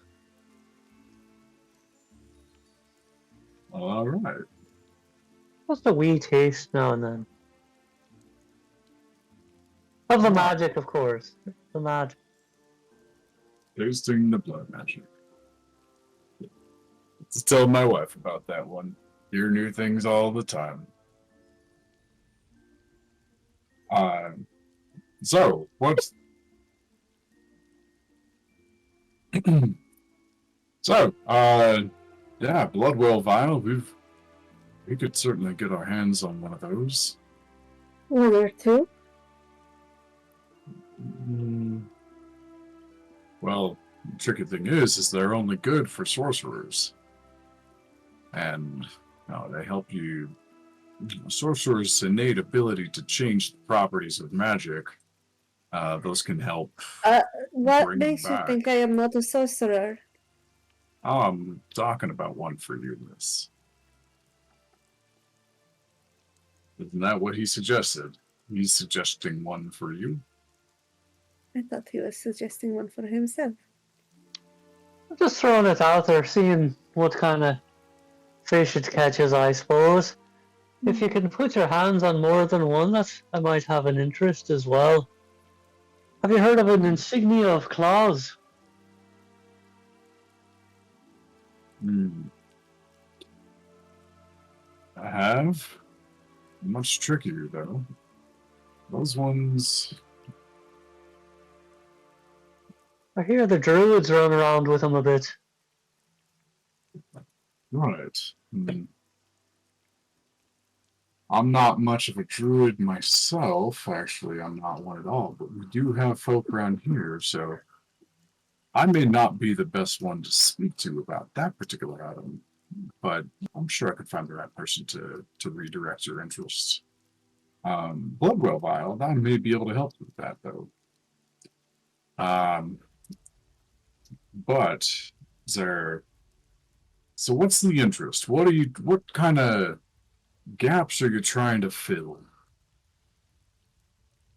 Increased combat capability, I believe. We find ourselves in quite dangerous situations. Bloodwell Vial Right. would be great. A Wand of the War Mage would be excellent as well. Lots of ways to take that request. So I find that sometimes people come with specific items, but the problems that they're trying to solve a problem. They think they know the answer already, but sometimes it can be something better that they haven't thought of yet. So are you trying to deal more damage? Are you trying to, survive more, control things in the battlefield? What's the intention?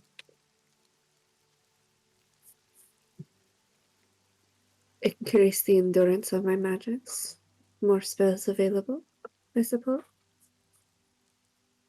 I'm feeling a little short on spell slots recently, and I wouldn't mind additional spells. And you want to increase your magical endurance. As a sorcerer, I would say, yeah, Bloodwell Vial may very well be a good bit for that. But also, what about this? And he kind of looks around, and inside of here, there's a kind of a couple of walls worth of items, and on the other side, you see this kind of crackling electrical energy in front of you, and then almost like a solid cube of water, and kind of a similar setup on the other side of the room. And he grabs a wand off the wall and kind of points through the electricity and says, "This may be of interest as well." And says, "Magic missile." And a bunch of bolts fly out from the wand, cross through the electrical field and through the water, and you can kind of see their streak, you can kind of see their trajectory. And as they reach the opposing electrical field, they just detonate. That's a bit of a firing range, if you would have. More than one way to increase your longevity in battle if something can pick up the slack of the magical endurance that you're lacking. Wand of Magic Missile might do the trick as well.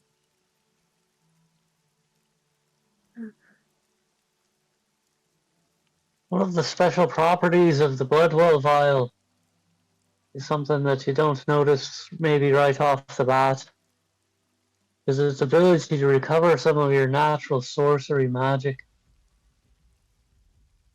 Extend the amount of manipulation you can do on your spells. That is true. Or regain spells if you need it in a pinch. Right. So you seem to. I would have taken you more as a bit of a rogue, but you understand it well enough that you may be a sorcerer as well. Is that true, sir? I was born this way. Understood. Right. Well, if my ideas are correct, and which they likely are, I've spent a lot of time, especially lately, on what our supplies look like. They, believe we've only got access to one blood well at this time. We could get another one, but it'd take a few days. We do have magical crafters, but they're a little occupied at the moment. So anything that we don't already have procured has a backlog to it.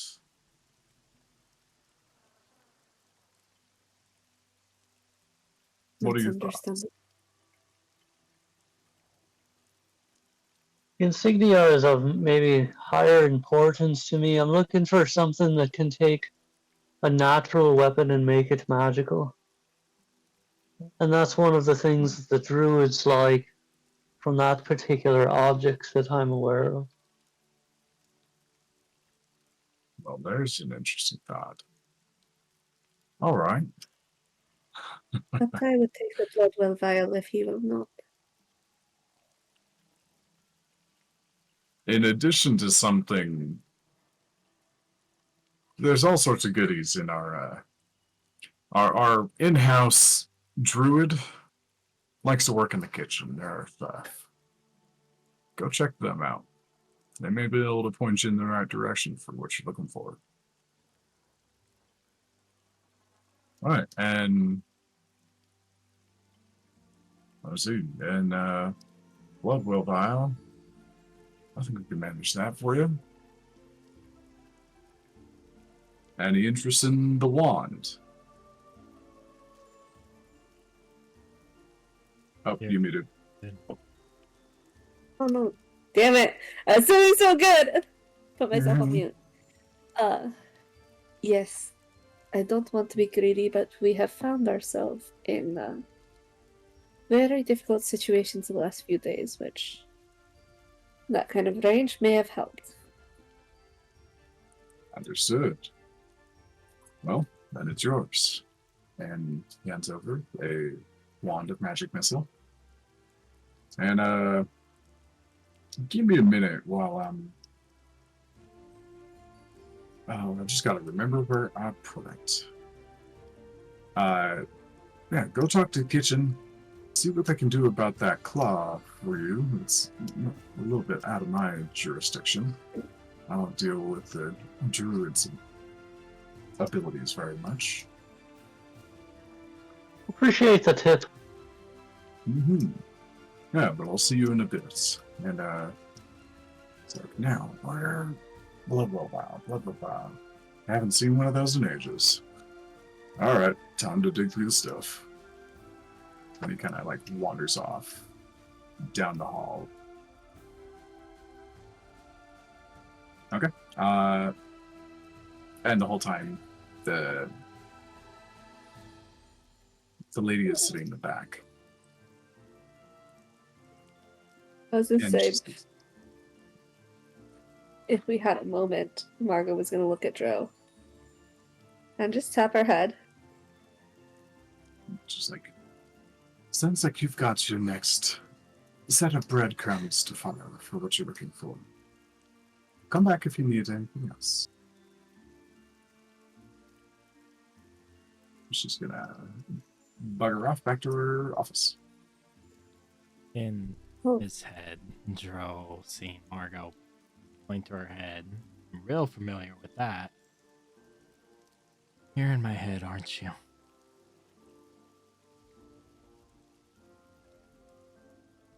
He's still staring at him because he didn't give her a yes or no nod.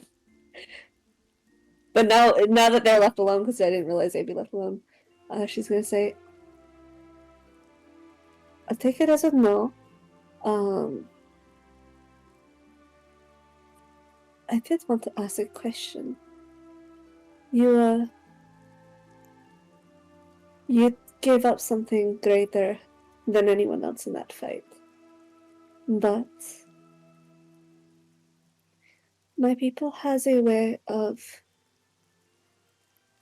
tethering souls to the mortal body. So perhaps if we could find Echo, my people can retether him to you. It's just an option. You gave up quite a bit to help in that fight, and I think it's only fair that you understand.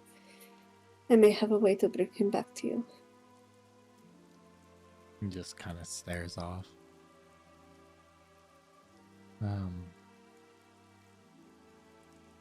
Yeah. I mean, the Kieran said he's on Neon, but there's a lot of questions still. But I do know I will find him, so if that's an option to get him back, then yes.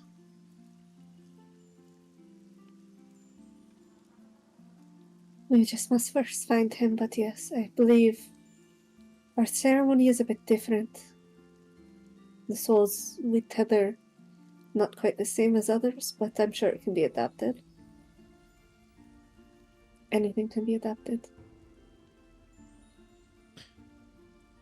Okay. And then he's gonna look up at you. Thank you for asking if you could get in my head before actually doing it. I will only jump in case of emergencies. Otherwise, I will ask. I believe that. But I don't think I'm the one you need to convince on that. He'll glance. I guess Yaslin was here and then walked away. But He glances at Walking out the door. the silhouette of once was there Yaslin. she is a little more difficult when it comes to trusting. I can understand why. I think it will be more than jumping in her head that we must discuss. Yeah. And I'm pretty sure she's fairly set on interrogation, so good luck. I've trained in some of that, so I'm sure I can withstand whatever she has to throw at me. Starts to walk out. We'll see. I guess we go find or Just she's walk gonna in the wait there for her hallway. blood vial. She's gonna stand there and wait for her blood vial. You just see Blood vial. Dro walk in the hallway. God damn it! Everyone's gone. Yeah, like Yaslin was there at one point and now. But I Yeah. found like a really nice place. I think Just gotta Yaslin wander. like was kind of walking around checking out the place while all the conversation was going on. She saw everyone again, kind of waited there for a second to see what was kind of in the loops, and then when it was like kind of dispatched, she went back to the area that she found. And I think here, seeing that it's not so full of people and it's outside, she sits down to connect with her inner world, to her chimera, to do a little checkup. Go ahead and roll me a charisma saving throw. Yeah. That's what we need right now in the middle of the university. As Yaslin kind of wanders off, and she's in a Oh my gosh. Hey. nice. Yaslin, you find this kind of like flat stone that has just like a slit in it with some runes, and water just pours out of it. Just a miniature waterfall feature. Inside of this garden is surrounded by pink cherry blossoms and those white flowers on bushes that look like butterflies. They occasionally twitch and settle back down the really little polleny stems of the flower really extend. Take a moment and then chill out and go back in try to test what is something of a new alliance or a new level of trust, attempted understanding. You're going to kind of focus away everything else except for your intention. And that's where we're going to take a break. Okay. So let's come back to it. Yaslin, as you kind of settle into yourself in the corner of this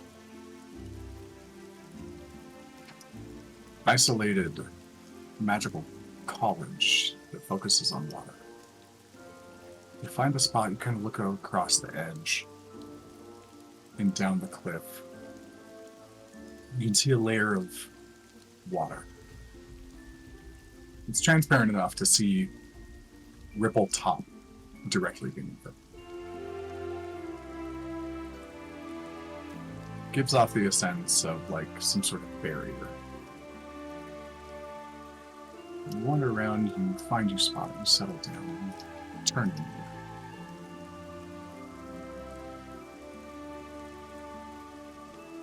And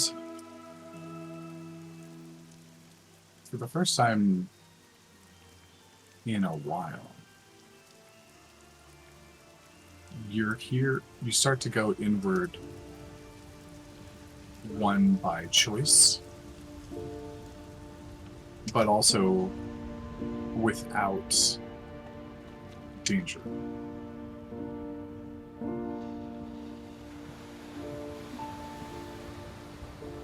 What are you looking for this time? I'm actually looking for the dragon because they are the one who seem to have the strongest reaction to everything that happened.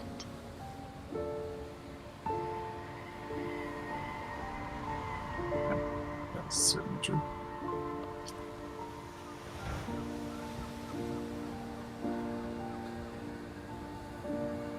Yaslin, where is a place that you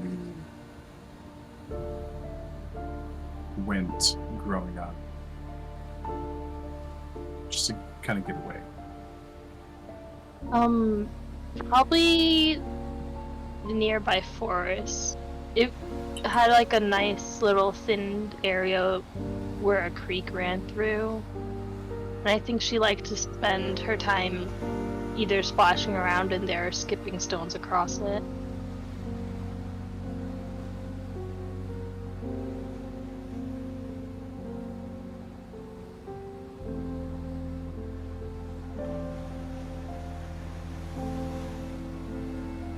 Oh. Maybe a less bogged area of it. No worries. Did you have a spot, and it's this space where like all the strong vines and roots run across the ground and kind of down a couple of feet. There's a little creek that runs, a little river just trying to reach a larger river nearby. The canopy above is thick and hot and sort of very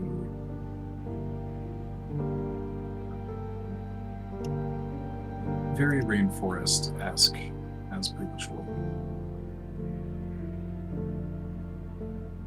Kind of sitting on one side of that divide is your chimera. All four of them are present. And you're sitting on the other side.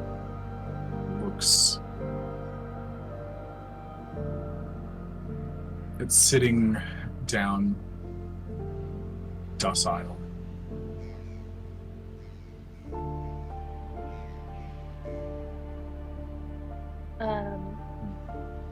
I think she sees it and she sits down on the other side of the river and finds like a stone and then skips it across. I didn't realize that fear was an emotion that one such as yourself would experience, that I would catch you experiencing such a thing. There's a tension in it. You're sitting on the right hand side up east where the dragon head is.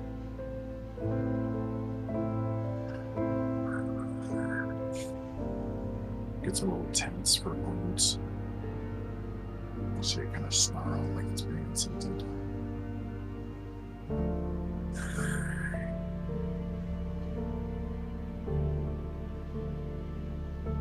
Do you have more instinct than most?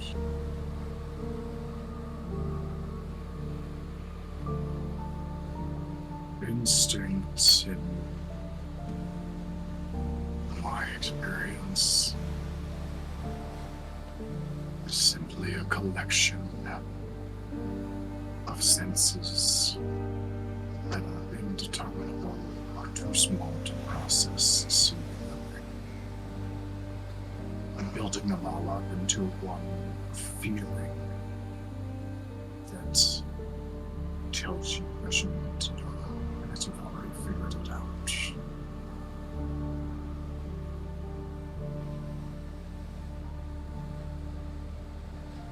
My instinct was fear for good reason. Why?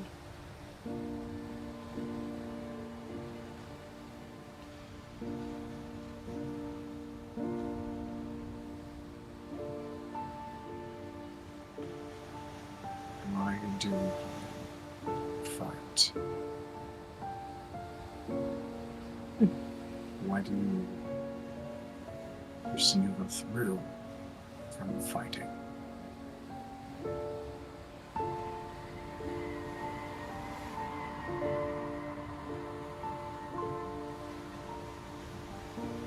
I think for a very selfish reason I do it for myself. To prove that I can.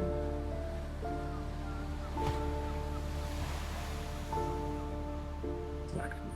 That you can dominate something else.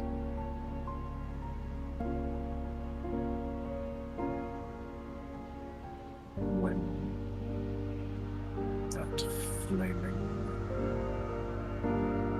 slithery creature, Akana, came by, I felt that thrill. Something worthy of being dominated. Something that was worth my time.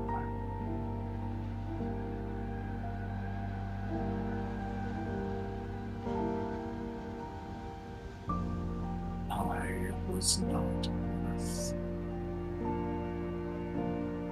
that enormous time. It could have dominated me instantly.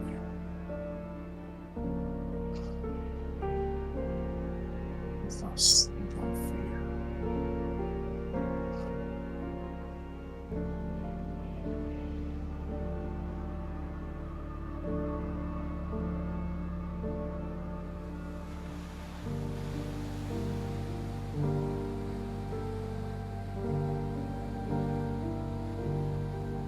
I think I understand. I also think that's perhaps what sets us apart as well. I was aware of the risks. The very likelihood that me or any of my friends weren't going to make it out of there.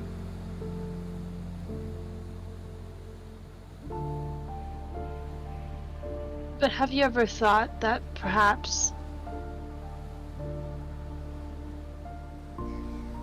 even in an impossible odds, that there's that chance?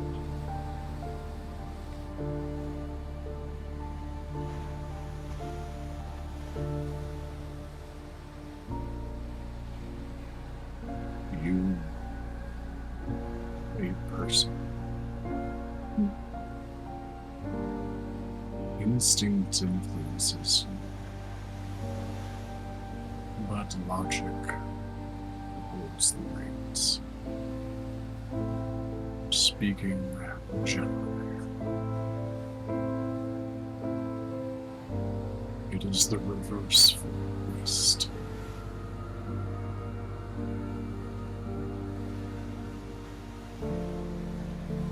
It's not that the idea is not present, it is that it is eclipsed.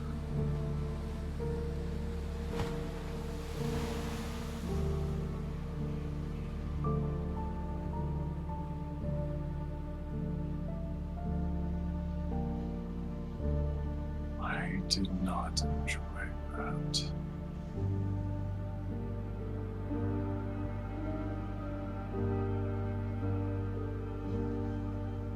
Do you think a being like that would be able to control you? Even when you are a part of me?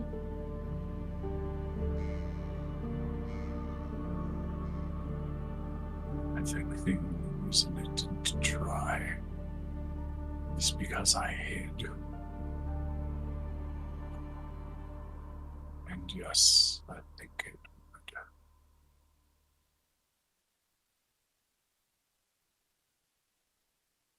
Yes.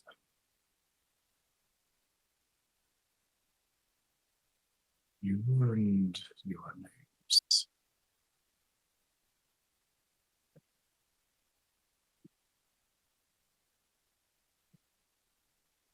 I did.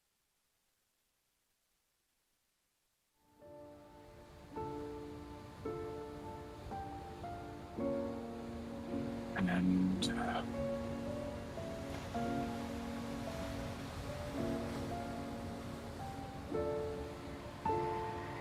you even have title amongst you.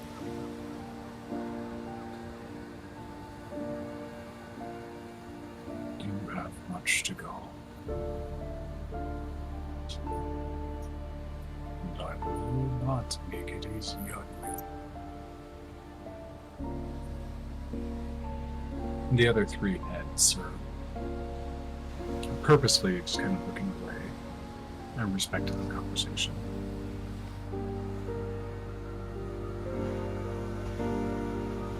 But the snake. I should hear. Nor will we. I'd expect nothing less.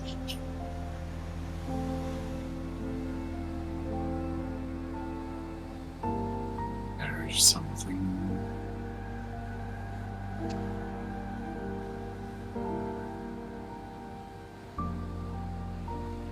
impossible that we are doing here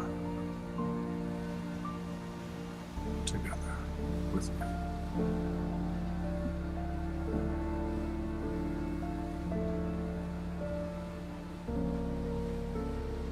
And we wish to get stronger alongside so that I will not feel that fear again.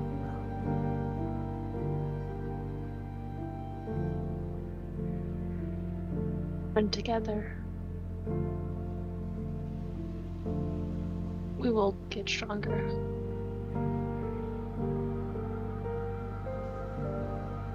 Expect so.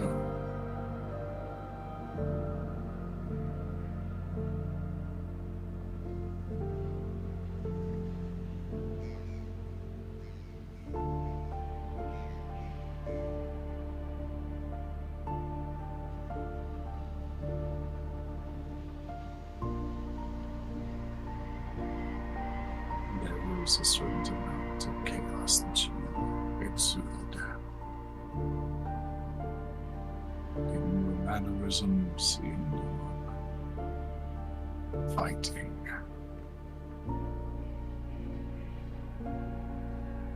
we are no different. We exist in harmonized chaos together.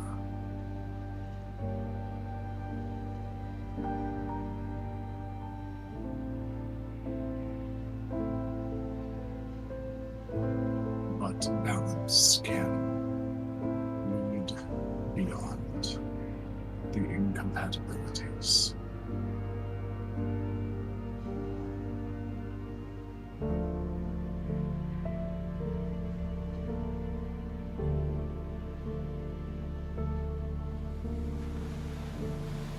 That's good to know. When that cardinal spoke of being in support of balance, I felt a little conflicted.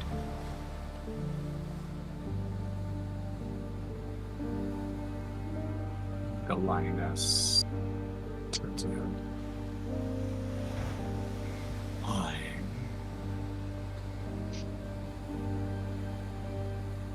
It seems oftentimes where I go, chaos follows.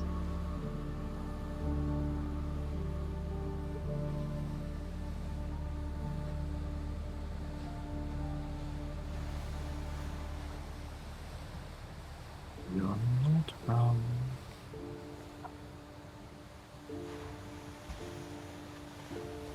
Is that what you want your legacy to be? Do you want to make chaos in the world that did not accept it?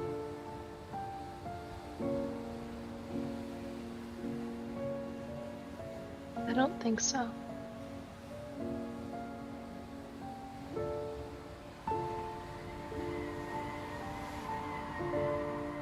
But I don't think I've quite figured out how to stop it from happening. Then continue struggling until you do.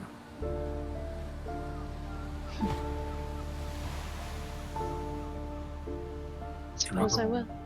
Creates strength. It is a law of nature.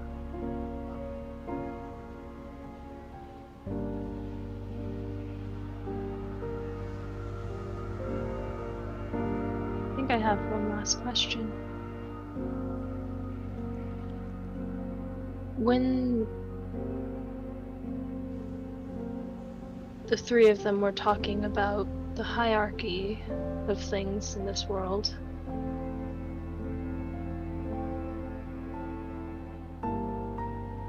you seem to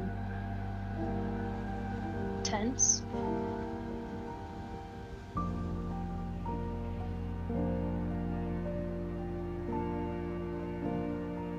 What they described means that at best right now, at my current cap and ceiling of strength, our strength, we could be at least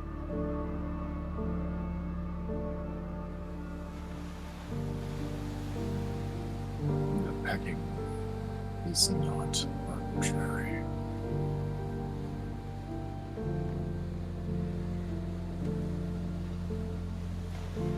It is not set in stone based on where either.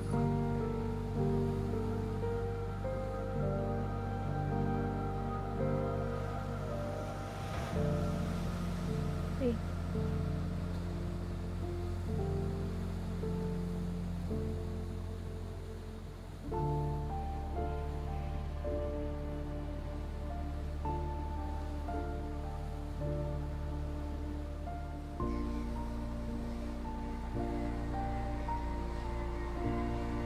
Well, she gets up. Just wanted to check in to make sure you were doing all right after all of that.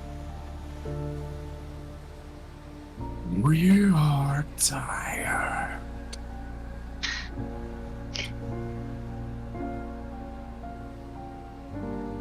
Yeah. I figured. To manifest one of ourselves outside of the space. It is exhausting. This can be necessary, but it drains us.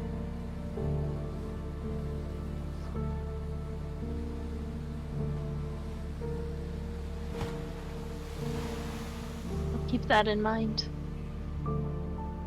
For now, I'm hoping that we don't get into any fights on our way back down.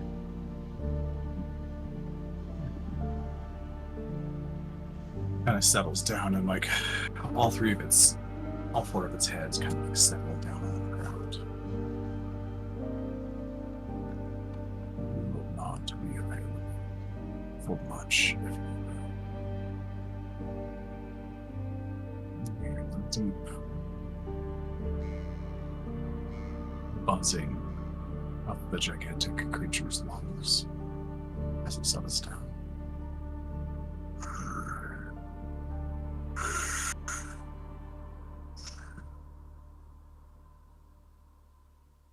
But it has 4 exhaling voices, which I, with my pitiful human vocal cords, cannot do. I think she takes one last look around this place that they've manifested in, seeing that it is different than what she is used to getting pulled into. It admires it for a second before seeing if she can pull herself out of this world and back to reality. Pretty easy to do so.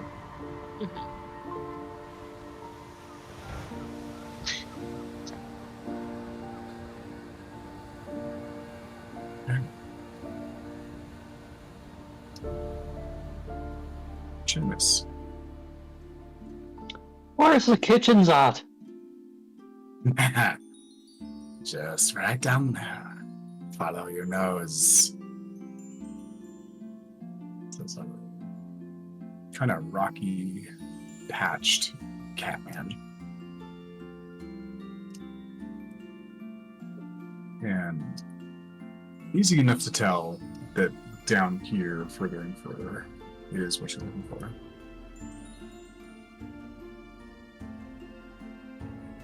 Oops, as I lock the door accidentally. Oh, this place keeps going.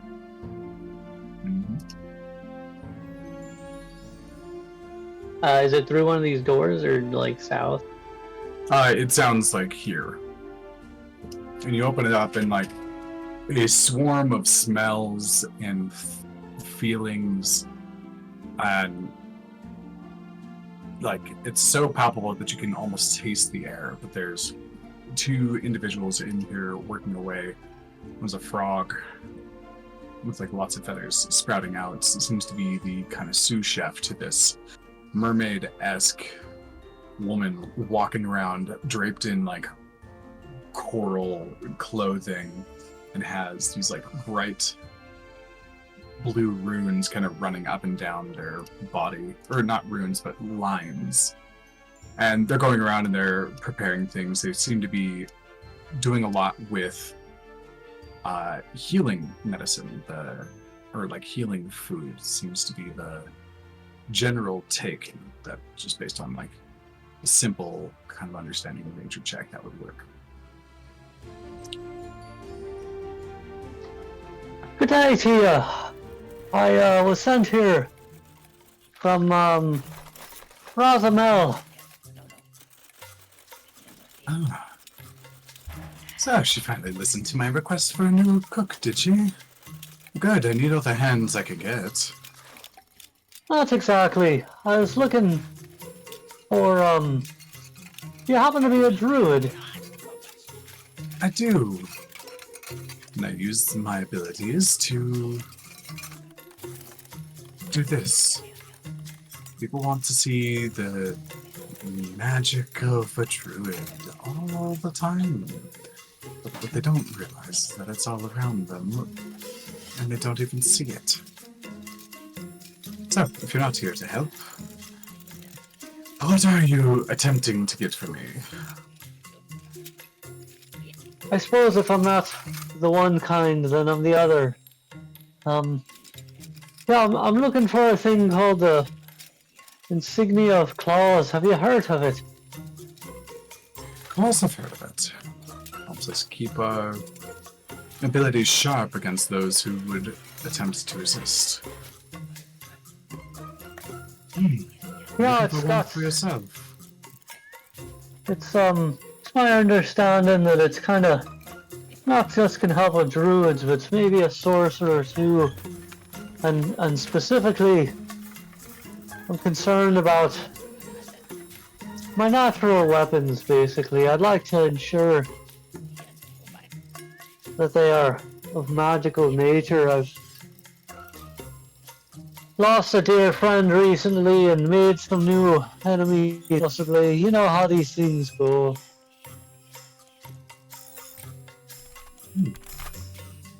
She looks back and gives you an up down. Anybody ever tell you you look shady? Thank you very much. Ah, so it's on purpose then. Understood. Well, shady man, have you ever cooked in a kitchen before?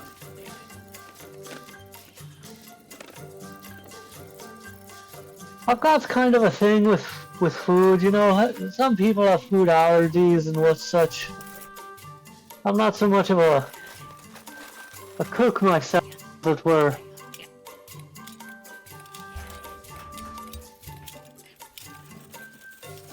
Well, can you at least listen and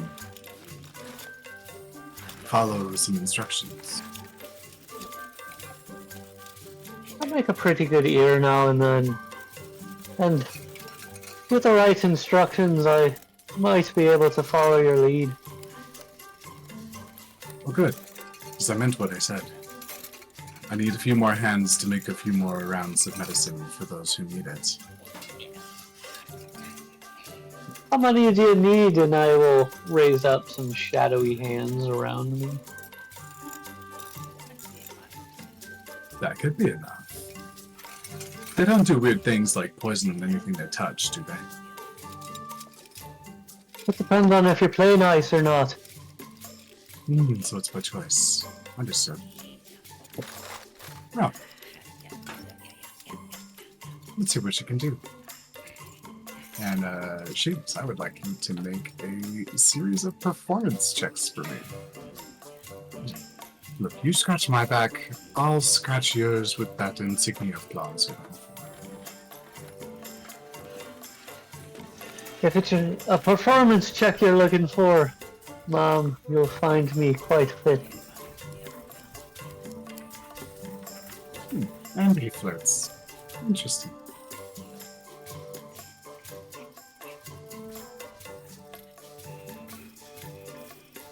Did you roll the check? Oh, yeah, actual performance check? Yes. Give me an actual performance check. Performance check. To a game near you. There it is. Okay, cool. Go ahead and give me 3 of them total.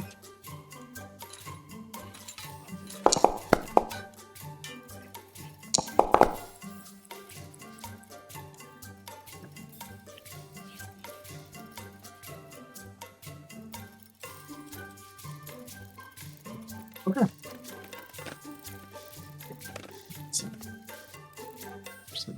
So over about the course of maybe an hour or two, you are inside of the chef's station working with these two preparing things. Go ahead and give me a nature check or a medicine check to see if, or rather, are you trying to pay attention? So, like, as she's working on this stuff that she claims is like healing and like medicinal food, are you trying to pick anything up and retain it, or just go through the motions of the day?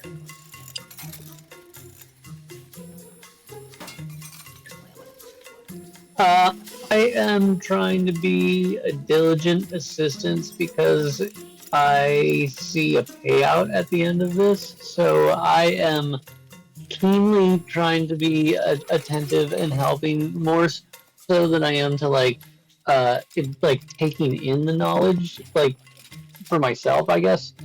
The other thing is so I think we're losing Seamus.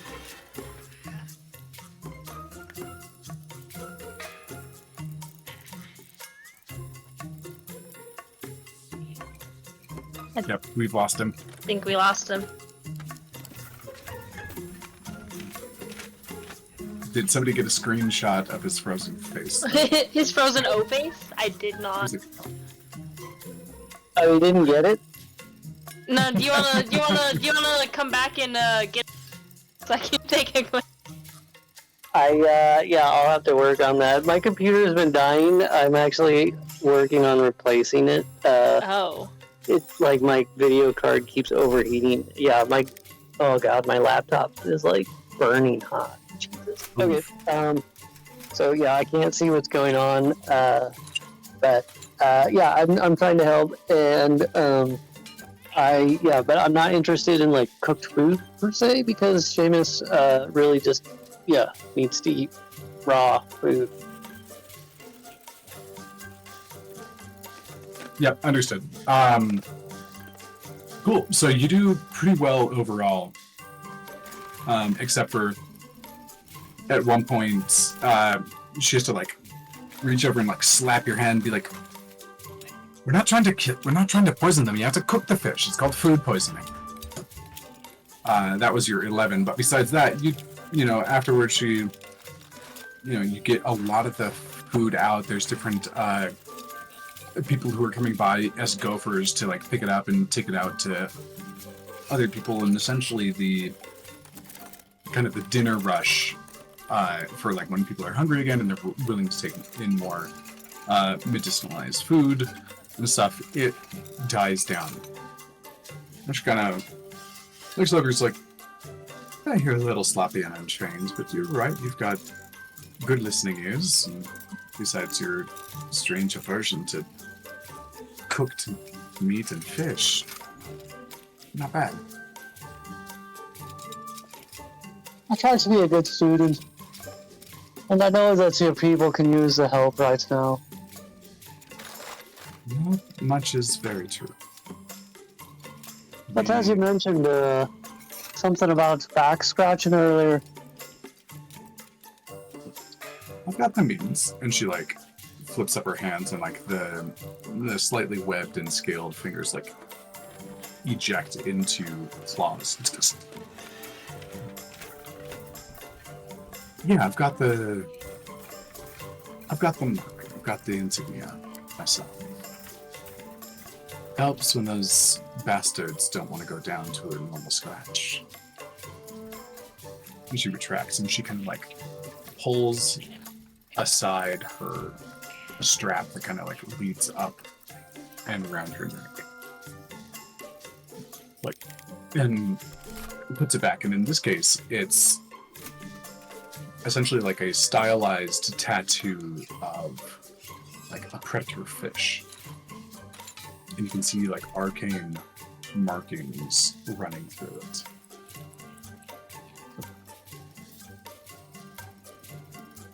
It's not an easy process, but you don't seem like the type of person who's averse to real pain. I don't mind a little ink. Right. Well, and she kind of leans to the frog and is like, tidy up, get ready for the next rush. Rest when you can. And let's go. And she kind of like heads out of the kitchen and into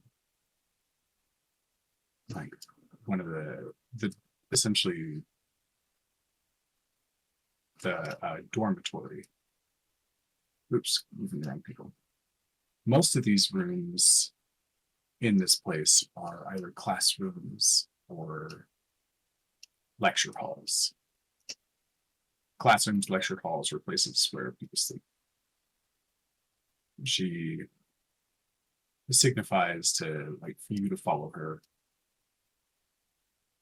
Yeah, I would. And that's right. You're not right. with us in the system. That makes sense. Okay. Yep, sorry about that. I'm following along. All good. And I'm gonna take that off. So that Dro can actually record something useful for the camera when it's not his character. Just remind me if I'm ever doing that. So she brings you into her space, and it's like littered with not just like water, but specifically sea motifs and such. And she says, "Okay, where do you want it? If you say anything skeevy, I'll make it look terrible in your ass." I haven't thought about it too much, I guess.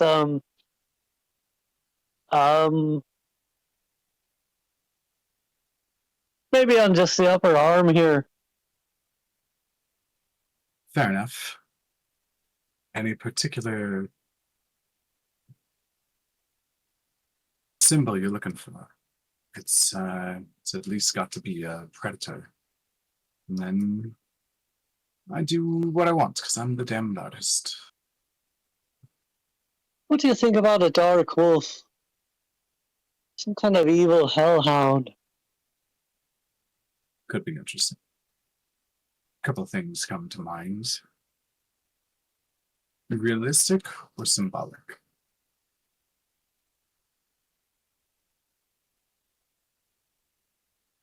Dealer's choice.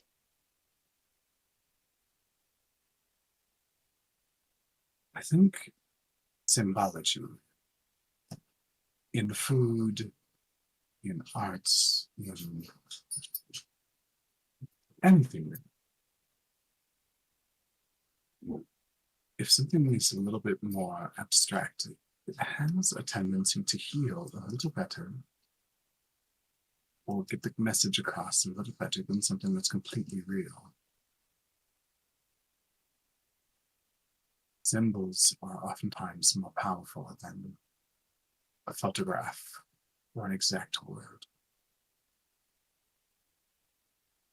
So I'd say abstract. Sounds like you know what you're talking about. I'll go with that then. All right, then sit here. And she pulls out the chair from the desk and like kind of puts it in front of her bed. She leans down and like grabs a toolkit from underneath the bed. And she kind of pats on the bed. You're the one that needs to be comfy, not me. She sits down in the desk chair and pulls out this long needle that seems to be made out of like flexible ice almost. She says, "Right, this will take, depending on the size, about an hour, maybe a little more."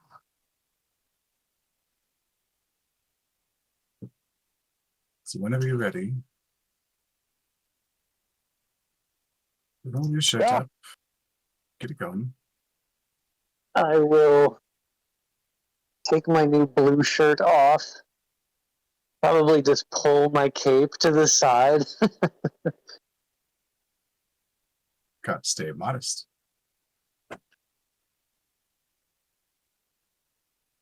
I just like having it close by. Makes sense. And so she'll kind of switch the spots. And she gets to work.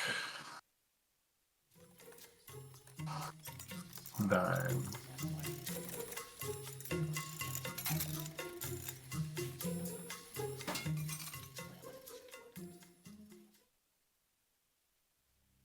and as she's working, as soon as she touches your skin with that kind of long blue flexible needle, those lines on her body flare up. And she says, basically what the process is injecting portions of concentrated magic directly into your bloodstream. It works like stretching a muscle that hasn't been stretched before. She begins to kind of design and tattoo on your arm. And as she touches it, it's not a pin and needle or spiky sensation. It is vastly cold. You actually have to look down at your arm to make sure it's not freezing and breaking off in chunks, which it's not.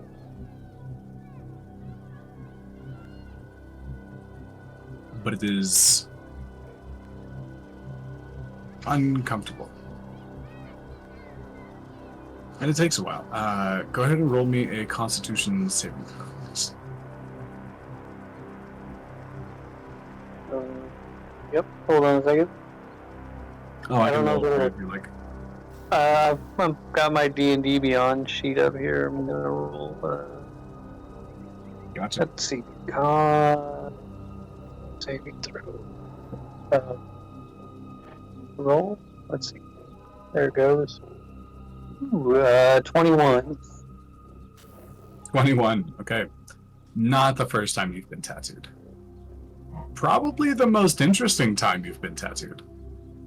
The sensation is very different, but just kind of like the grin and bear it, you're good. You stay conscious the whole time. She works and just continues on. The process of giving yourself magic in your bloodstream, it allows you to take the little bits of magic that you have and put them throughout your body as you like. In this case, your natural weapons, whatever those are. It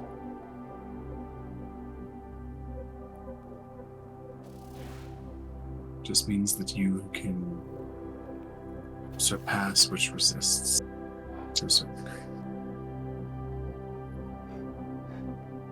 She'll keep working. There's a while where it's just like a long pause. Just the sound of the pricking, kind of the scraping, and the icicle has this kind of like magical hum to it.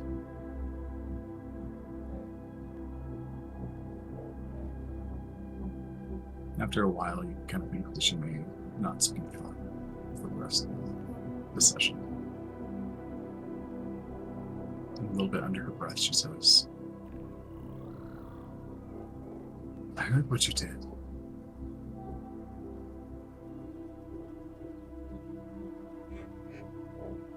Sounds like it was pretty brave.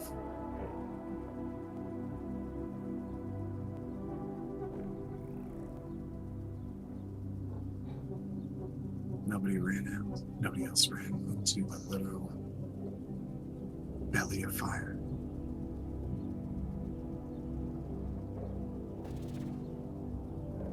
Well, sometimes you just do something without thinking too much about it because it just seems the right thing at the right time.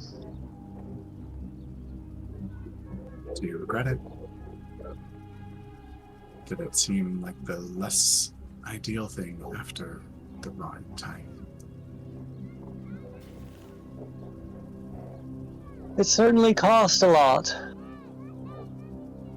And time will tell what the payout is. But I'm happy to be on the other side of it. And I've met a few good folks along the way.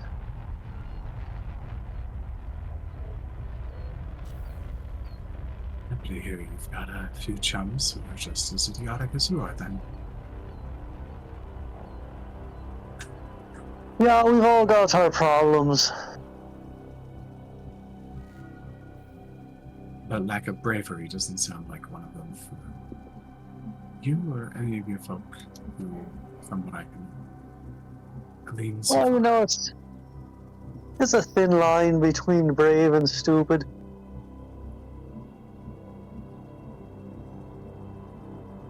It is. And sometimes it's both. If you're having fun.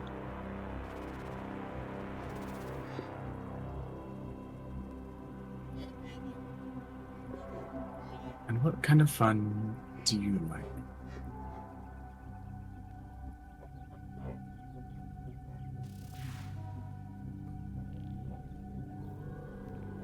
Oh, I'm all mostly business, I suppose. Doesn't sound like much fun at all. Well, you don't know how to run your business.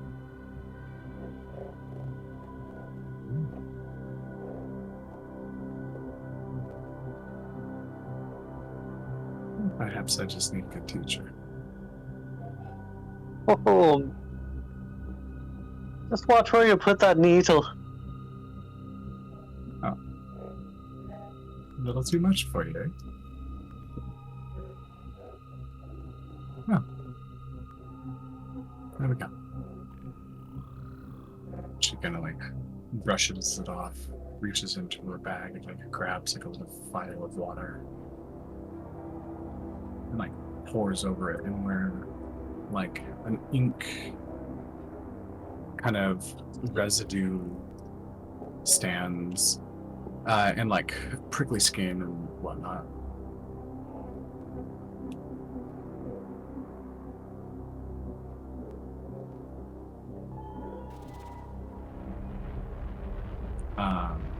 It washes it off very cleanly.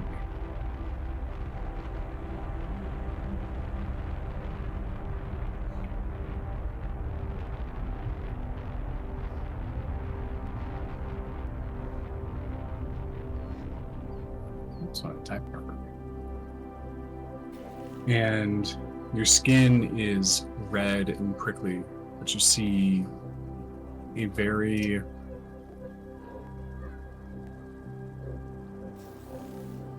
clean yet stylistically simple version of a shadow wolf.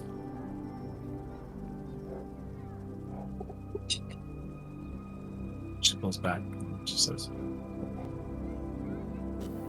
"That much ought to do it." Looks fantastic. That's great work.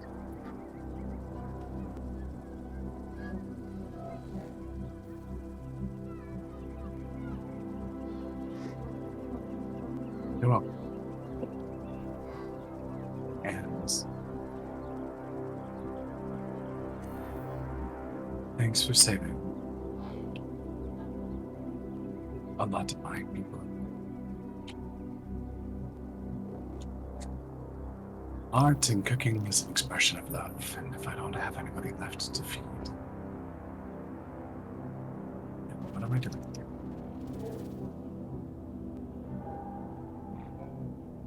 All in a night's work.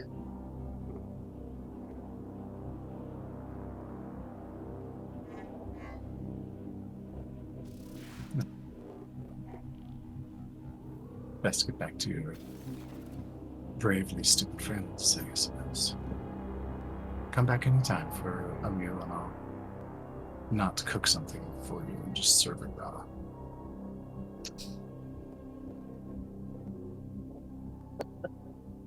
Who do I ask for?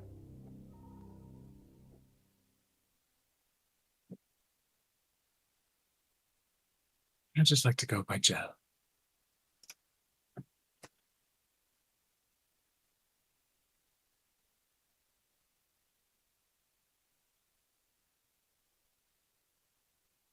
And who do I know is asking when I hear their name? My name Right. is Seamus. Seamus Black. Well, Seamus, it's a pleasure to meet you. Until next time.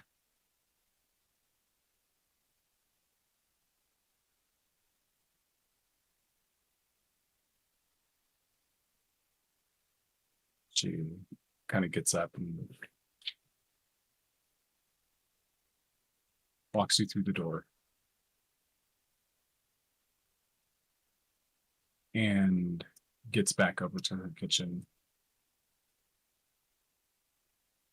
Kind of reaches over. And if you let her, she gives you a little just peck on the cheek. Yeah, I won't fight her. Okay.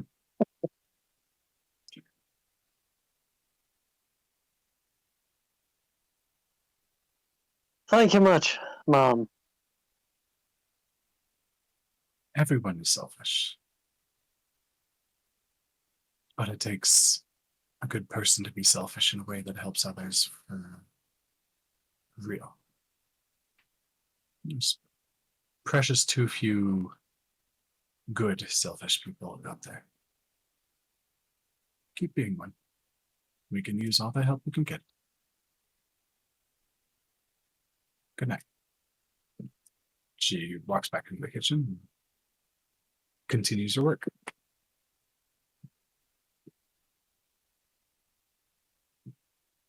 Yeah, I'll make my way back to the group with my new ink.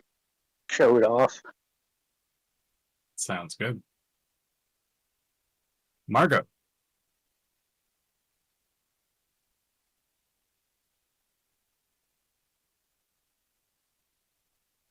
Let's see where to put this token. The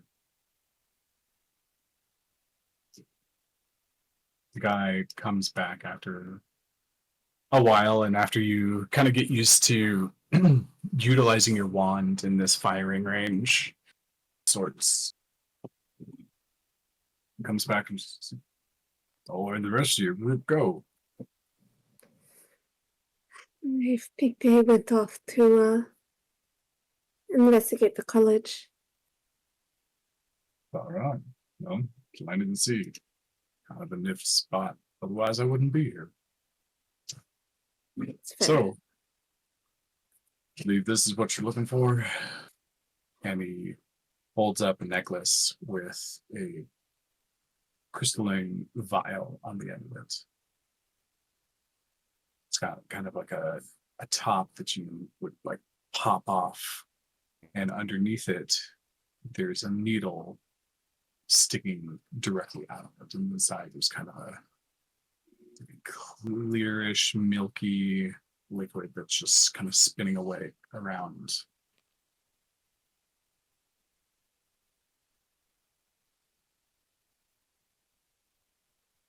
I believe it is. Right.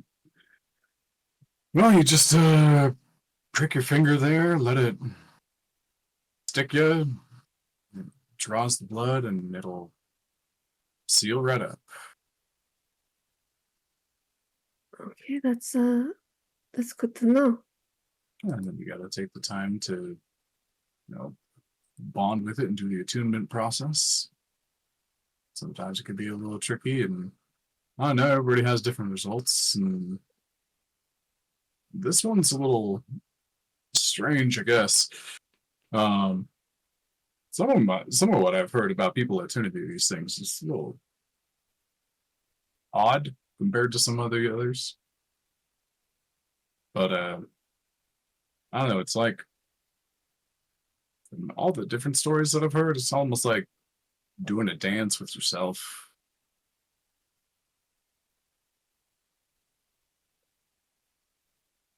I will be sure to prepare myself for that. Yeah, that's the. Everybody's is a little bit different, but there's always some sort of something. It's a little weird. You're like attuning to your own blood, which, Hmm. right? So I don't know, but here you go, miss. Thank He you. hands it over. Is this Do a you want- plus 1, 2, or 3? This is a +1. Okay.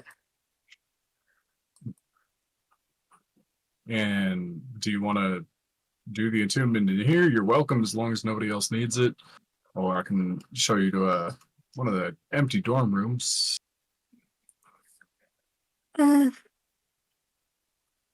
Is this like a seating area out here? It looks No, kind of like that's a- adventure.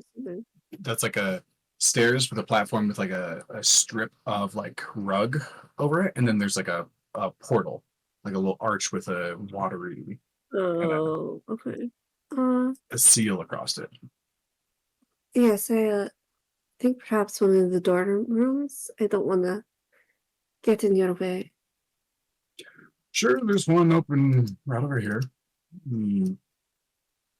Kind of takes you over and shows you this one over here.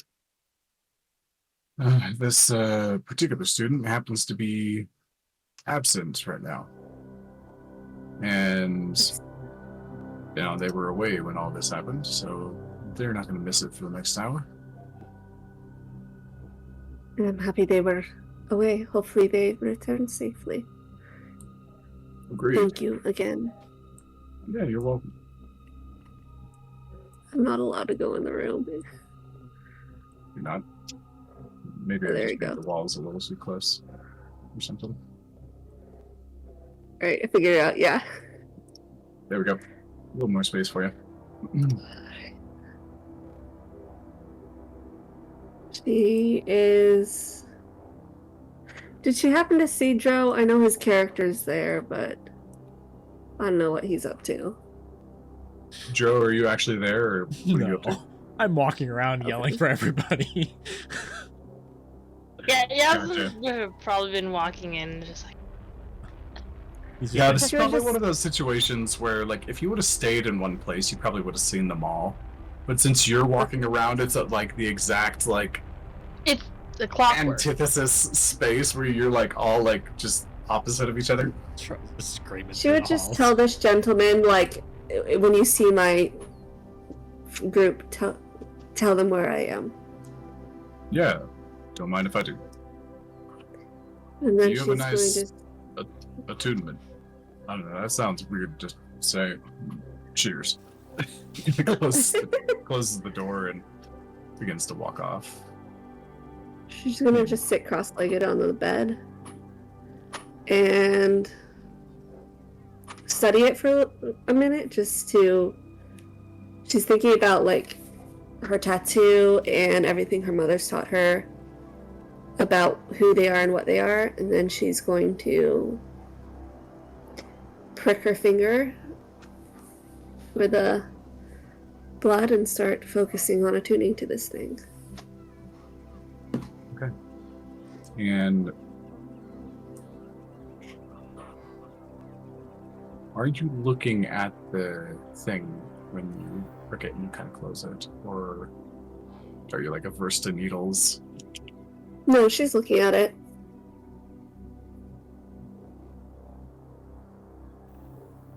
Okay. So you go and you prick yourself, and you've seen your own blood plenty of times before. No problem at all. But as you prick this and pull away, you see a like obvious red. You also see this like this streak of like strange silvery green in it as well. And as soon as you prick it, You don't even close the top, it just slams closed itself. And as you look at it, the silvery liquid inside and your blood and that kind of like green kind of ethereal looking thing all start to blur together. And as you begin to focus on it, I need you to make a wisdom saving throw. Ah.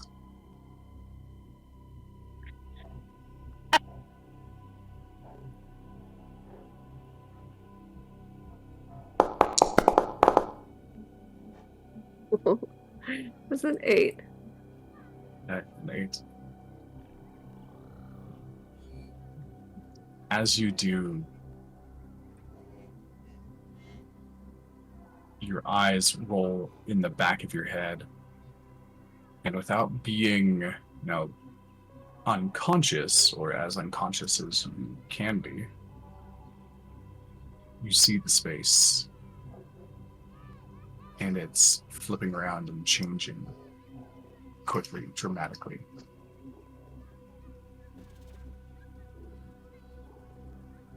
And you see in that space some of those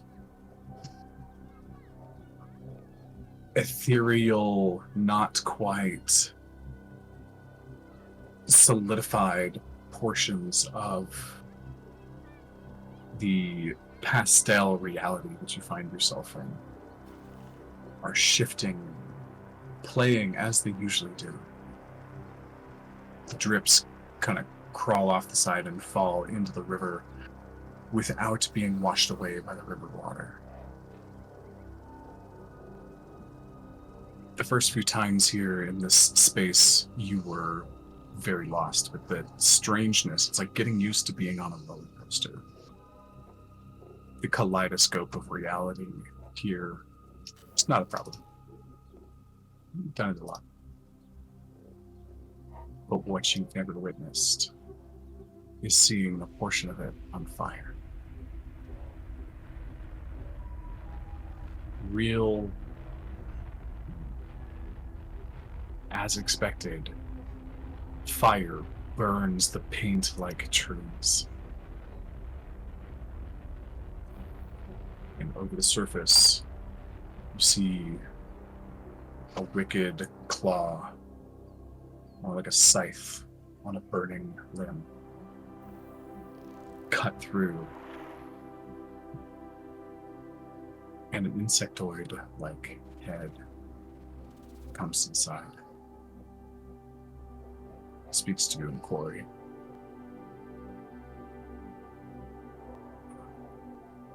Now we get to have some fun. And Margot's body falls forward and unconscious on the floor in front of her. What? And that is where we're going to end tonight. What? Enough.